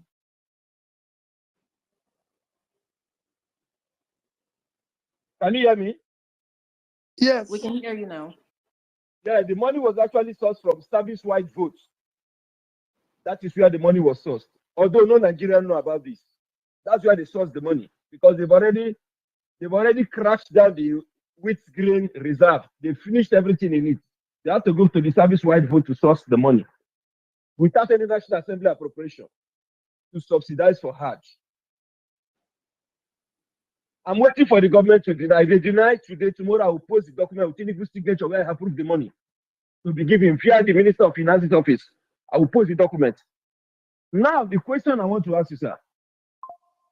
In 2027, God willing, by the time you take office as the president of this country, will you prioritize pilgrimage as against student loan? 5 billion for student loan. This government is dragging his foot to approve it. But they are using 90 billion for people's personal religion to subsidize for religion. Will you prioritize such acts if you become president in 2027? Okay, thank you. Thank you are you. the president, will you allow, thank will you use your office to approve such money without National Assembly appropriation? Okay, thank you in very such much. Situation that you are in right now, what should Nigerians do? What should Nigerians do for the government to stop this rubbish they are doing? No, I've listened to you. My own take, which I want to follow up immediately. Let me be honest with you. I'll prioritize number one, education. Because we must put the people out of poverty. And it starts with education of the people. We pull the 20 million young people that are today out of school. We make sure we put the resources for them to go back to school. I'll prioritize health because we have people dying today because of no health facility. We have overtaken India in infant mortality. Mothers and children are dying, and it's worse in the north because of non-availability of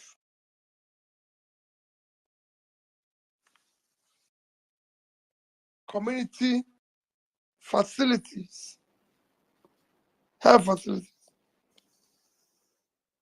I prioritize pulling people out of poverty.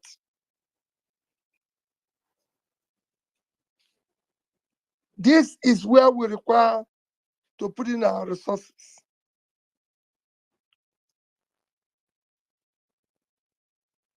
And for me, we're not going to stop Hajj or pilgrimage, but we're going to direct resources to where it is needed, while again ensure that those who can afford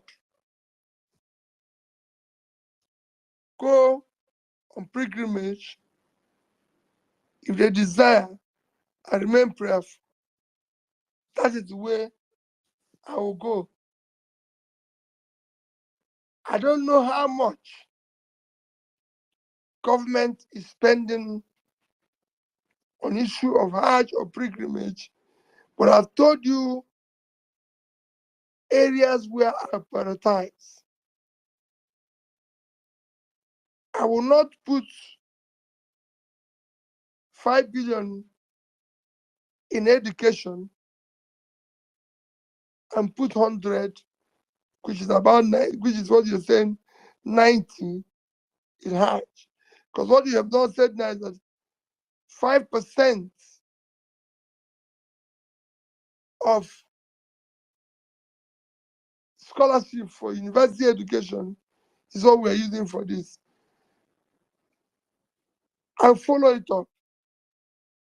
Thank you. Thank you very much, Your Excellency, for answering that. Emeka ABK21, are you ready? Can you hear me? Yes, I can hear you. Fantastic. Please go ahead. Well, and to everybody, please let's try to stick to one question. Thank you. Your Excellency, thank you so much. It's been an enlightening session. We know you're very passionate, in the fight against poverty, how we can eradicate poverty in Nigeria. Using the massive agro value chain that we have in Nigeria, which can give us nothing less than $100 billion if we have committed leadership across the 3 tiers of government. We cannot wait till 2027 because from the direction we are seeing today, if we do not take alternative private sector-led arrangement, more Nigerians will enter poverty. I am asking Mr. President, if it will not be good, you have a platform, you have loyal obedience across the world, tens of millions of honest and committed Nigerians who are committed to the visions that you embody. For you to set up what we call PO alternative actions to eradication of poverty, where we can drive up collective funding and do critical private sector intervention to set up agro clusters across Nigeria under the obedient movement, create jobs for Nigerians, provide direction so that when they see what we are doing from the private sector, they will be forced to take action from the government sector. I think that should be a good direction, sir. PO actions, active actions for eradication of poverty, private sector-led interventions on key critical agro clusters in Nigeria. The obedience will support it and we will see the impact in Nigeria. Thank you, sir. Well, what is suggested now is very good and can work in any other normal country, but not Nigeria.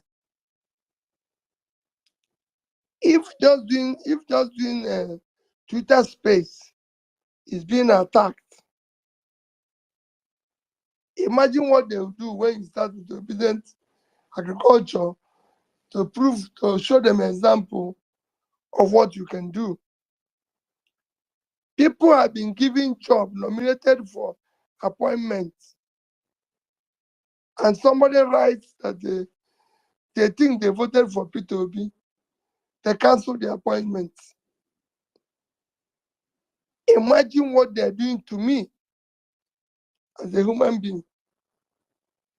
So imagine what they will do if you have such facility. It won't work. If I said it, let me say it again. I said it in my last house. If I tell you what I'm going through in hands of government, you'll be asking me, why are you not on the streets shouting? However, it's not a problem. If you choose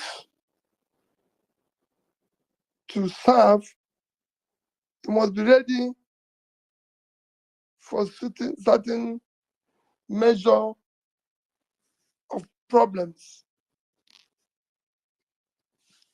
So it will be tough. It's a very good idea that we can use whenever we have opportunity to ensure that all our vast uncultivated land, something happens.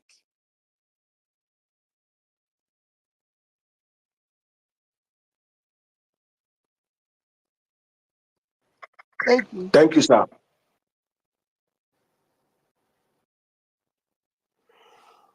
All right, thank you very much. I think we've lost Gloria. Thank you for the questions, Mr. Emeka. Okay, let's go real quick, please. Guys, please. I can see if you're up here and you want to ask a question, you could indicate by raising up your hands. It will make it more swift, so not that you want to speak. And if you have requested for the mic, we have hundreds of requests here. We're trying to see how we sieve ourselves and bring everybody as much as possible, as long as His Excellency is still with us.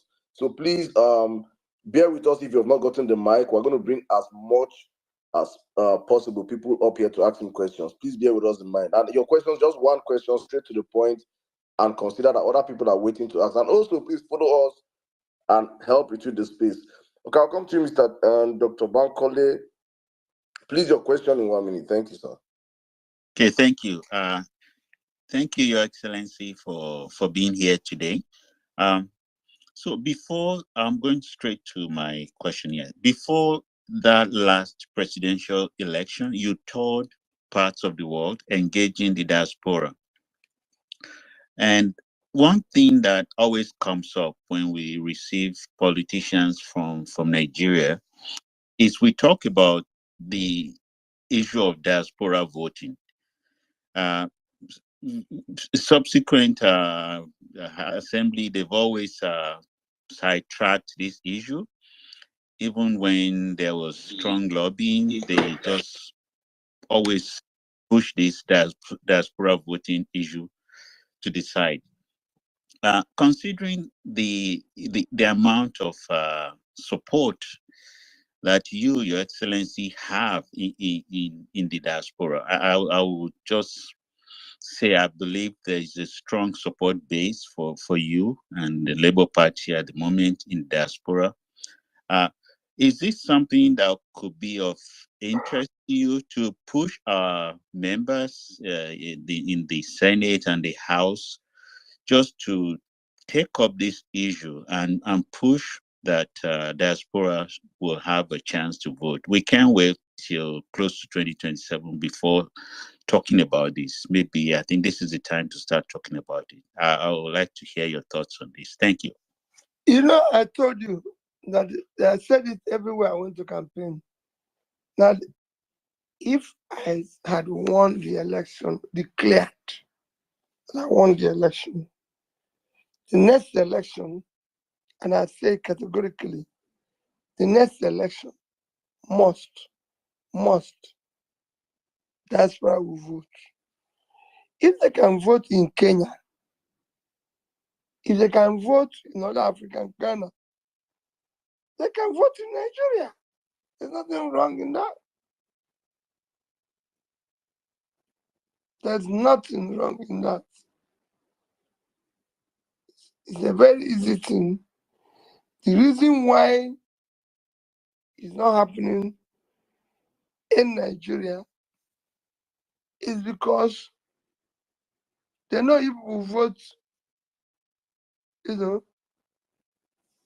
honestly.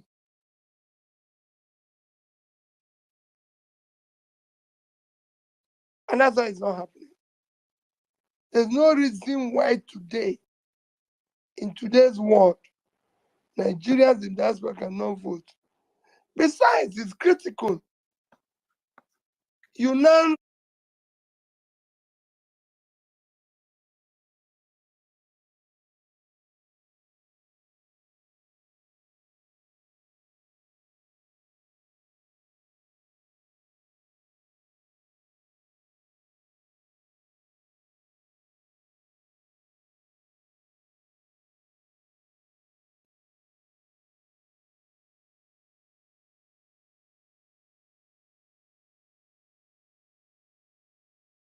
saying the country is being driven by drivers that have since passed their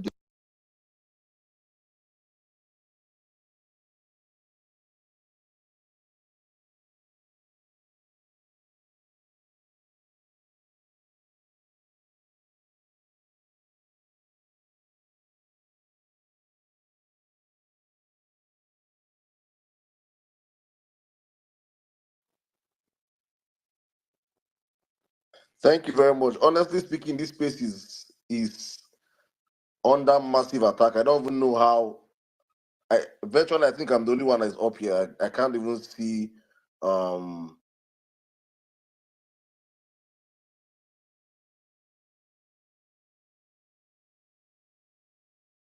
young Pyro, you have this. You have the space, please, in a minute, please.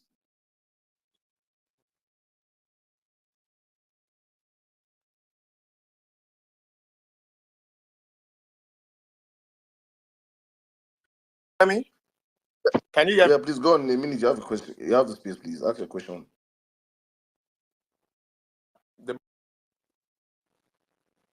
Yeah, hello. Hello.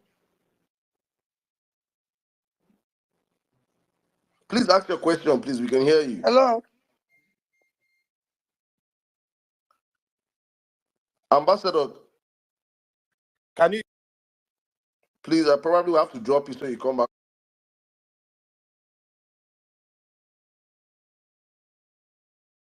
Please ask your question, please.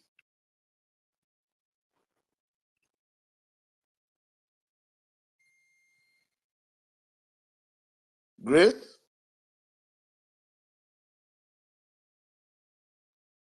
Am I the only one?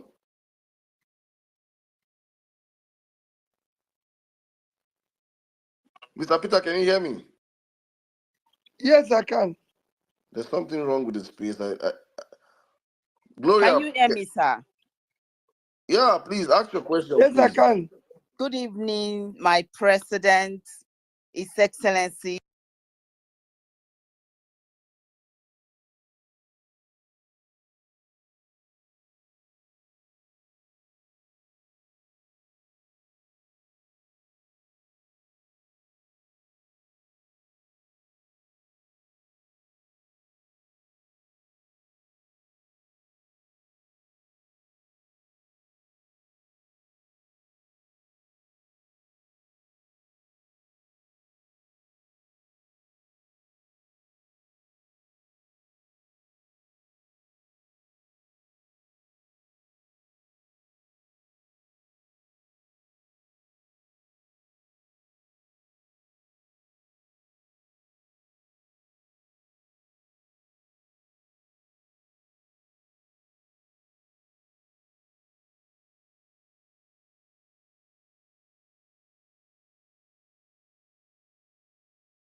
If Senegal can do it, Nigerians can do it.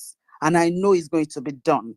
I know what happened in 2023 has never happened before. It's unprecedented. I engaged Nigerians, irrespective of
doing for us, we not go futile. We not. Thank you, ma. Thank you, ma. Let us know how to bring ourselves together. What I would have suggested is what. Thank you very much, ma. Thank you very much, ma. Thank you. Thank you so much. We just have to move past this stage right now because we have a whole lot of Nigerians that want to ask questions. Thank you. Please, guys, please, we have hundreds of requests here. People want to ask. Please, I know he rarely gets complimentaries on spaces, but please, let's try and limit our complimentaries and go straight to questions.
That this is ours? Those are my questions. Thank you, sir. Thank you. Well, like I said before, whatever is happening in Labour Party, we will work hard to resolve. Just like we're working hard, we believe that we'll work hard to resolve what is happening in Nigeria. Whatever we find ourselves now, we'll try and resolve as a family. And whatever we're going to do going forward will be all of us coming together. It won't be me deciding. For the obedience, we have agreed we are going to deal with that issue together as a family. We're going to, people will see what we're going to do in order to hold all of us together and continue with what we are preaching. Because it's important. Some of what you're seeing now is people trying to make sure that, again, we don't continue remaining together. But I assure you, we will continue to remain together, continue to work hard for a new Nigeria that is possible. Thank you very much, Your Excellency. And thank you, everybody. We're still bringing speakers up. We appreciate you. It's such a massive turnout. We want this to keep reflecting in our retweets. And please, again, if you're not following us or if you have not retweeted this space, we may not be able to bring you up for to ask PO a question. Sorry. But yeah, we're going to take another speaker now. At _nonconformist1, are you ready? Yes, I am. Good evening, Your Excellency. Good evening, everybody on this space. Sir, my question is actually quite direct. And, a lot of us have been upset about a lot of things. And one of those things is that we hear that Julius Abure, the party chairman, is literally fighting you in the party and a couple of other people who are opposed to this convention. Please, sir, we need a direction because most of us are contemplating joining the party. Many of us are looking at galvanizing people, to join also. So do you think it is still a very wise venture for us to do this, or should we just hold on and let the whole audit go on and everything, and then see how we move from there, sir? No, come again because I lost you in the Okay, can you question. hear me now, sir? Yes, I'm Okay, hearing sir. you. So Yeah, go there ahead. have been conversations around the fact that the chairman of the Labour Party, Julius Abure, doesn't listen to you. He has a couple of issues he doesn't agree with you on. So it looks like he may not take advice, maybe not directives. So we're looking at joining the party massively. But then with all this kind of infighting, we are having double, we're thinking twice about doing this to know if this is where we will be, because we don't want to join the party and then he pushes you out, quote and unquote, and then, we now have to start scampering again and all that. So we want to know, sir, what is the direction about this going forward? Thank you, sir. Well, like I said before, the direction going forward is that we're here. We're here and we'll do everything to work with them. We'll do whatever is possible because we're there and we'll do whatever is possible. We will ensure that they listen to us. It's not just me, the obedient. If in the end they don't listen to us, well, as we go along, we'll see what is happening. All I can tell people is that they remain focused on building a new Nigeria. And I'm sure with what we have achieved, going forward will be much, much easier. And it will not be stopped by anybody agreeing or disagreeing with me or disagreeing with the obedience. We're going to work with everybody. We're going to preach everybody. There's issues today in the party and outside the party. We're going to talk. There's also some of our people who are preoccupied too much with party position. And we want the party to work. It's not that it's necessary we work unless we occupy it. No, we want the party to work. We have a purpose. Let's go for our goal. Let our eyes be on the ball and pursue what we set out to do. And that is to change the country called Nigeria. We should not lose that fact and then go into minor issues that will distract us. Thank you very much, Your Excellency. Guys, this space is also open to women. We also want to hear from our women. Omar's Therapy, I'll take you in just a second. Also, please remember, it's not just for supporters of Peter Obi. We actually do want to hear your feedback. As long as you keep it constructive, whatever question you have, just keep it respectful. We'll be more than happy to hear from everybody. Omar's Therapy, please go ahead, ma'am. Thank you, Gloria. Good evening, His Excellency, my president, the people's president. This is my birthday yet. So my question is, I think there are a lot of things that is wrong with our constitution. When you become the president, can we re-amend the constitution? And how can we bring back the rule of law to our country, please? First, our constitution was the constitution that was handed over to us. It is important that we do a constitution that will have a constitution by the people. A lot,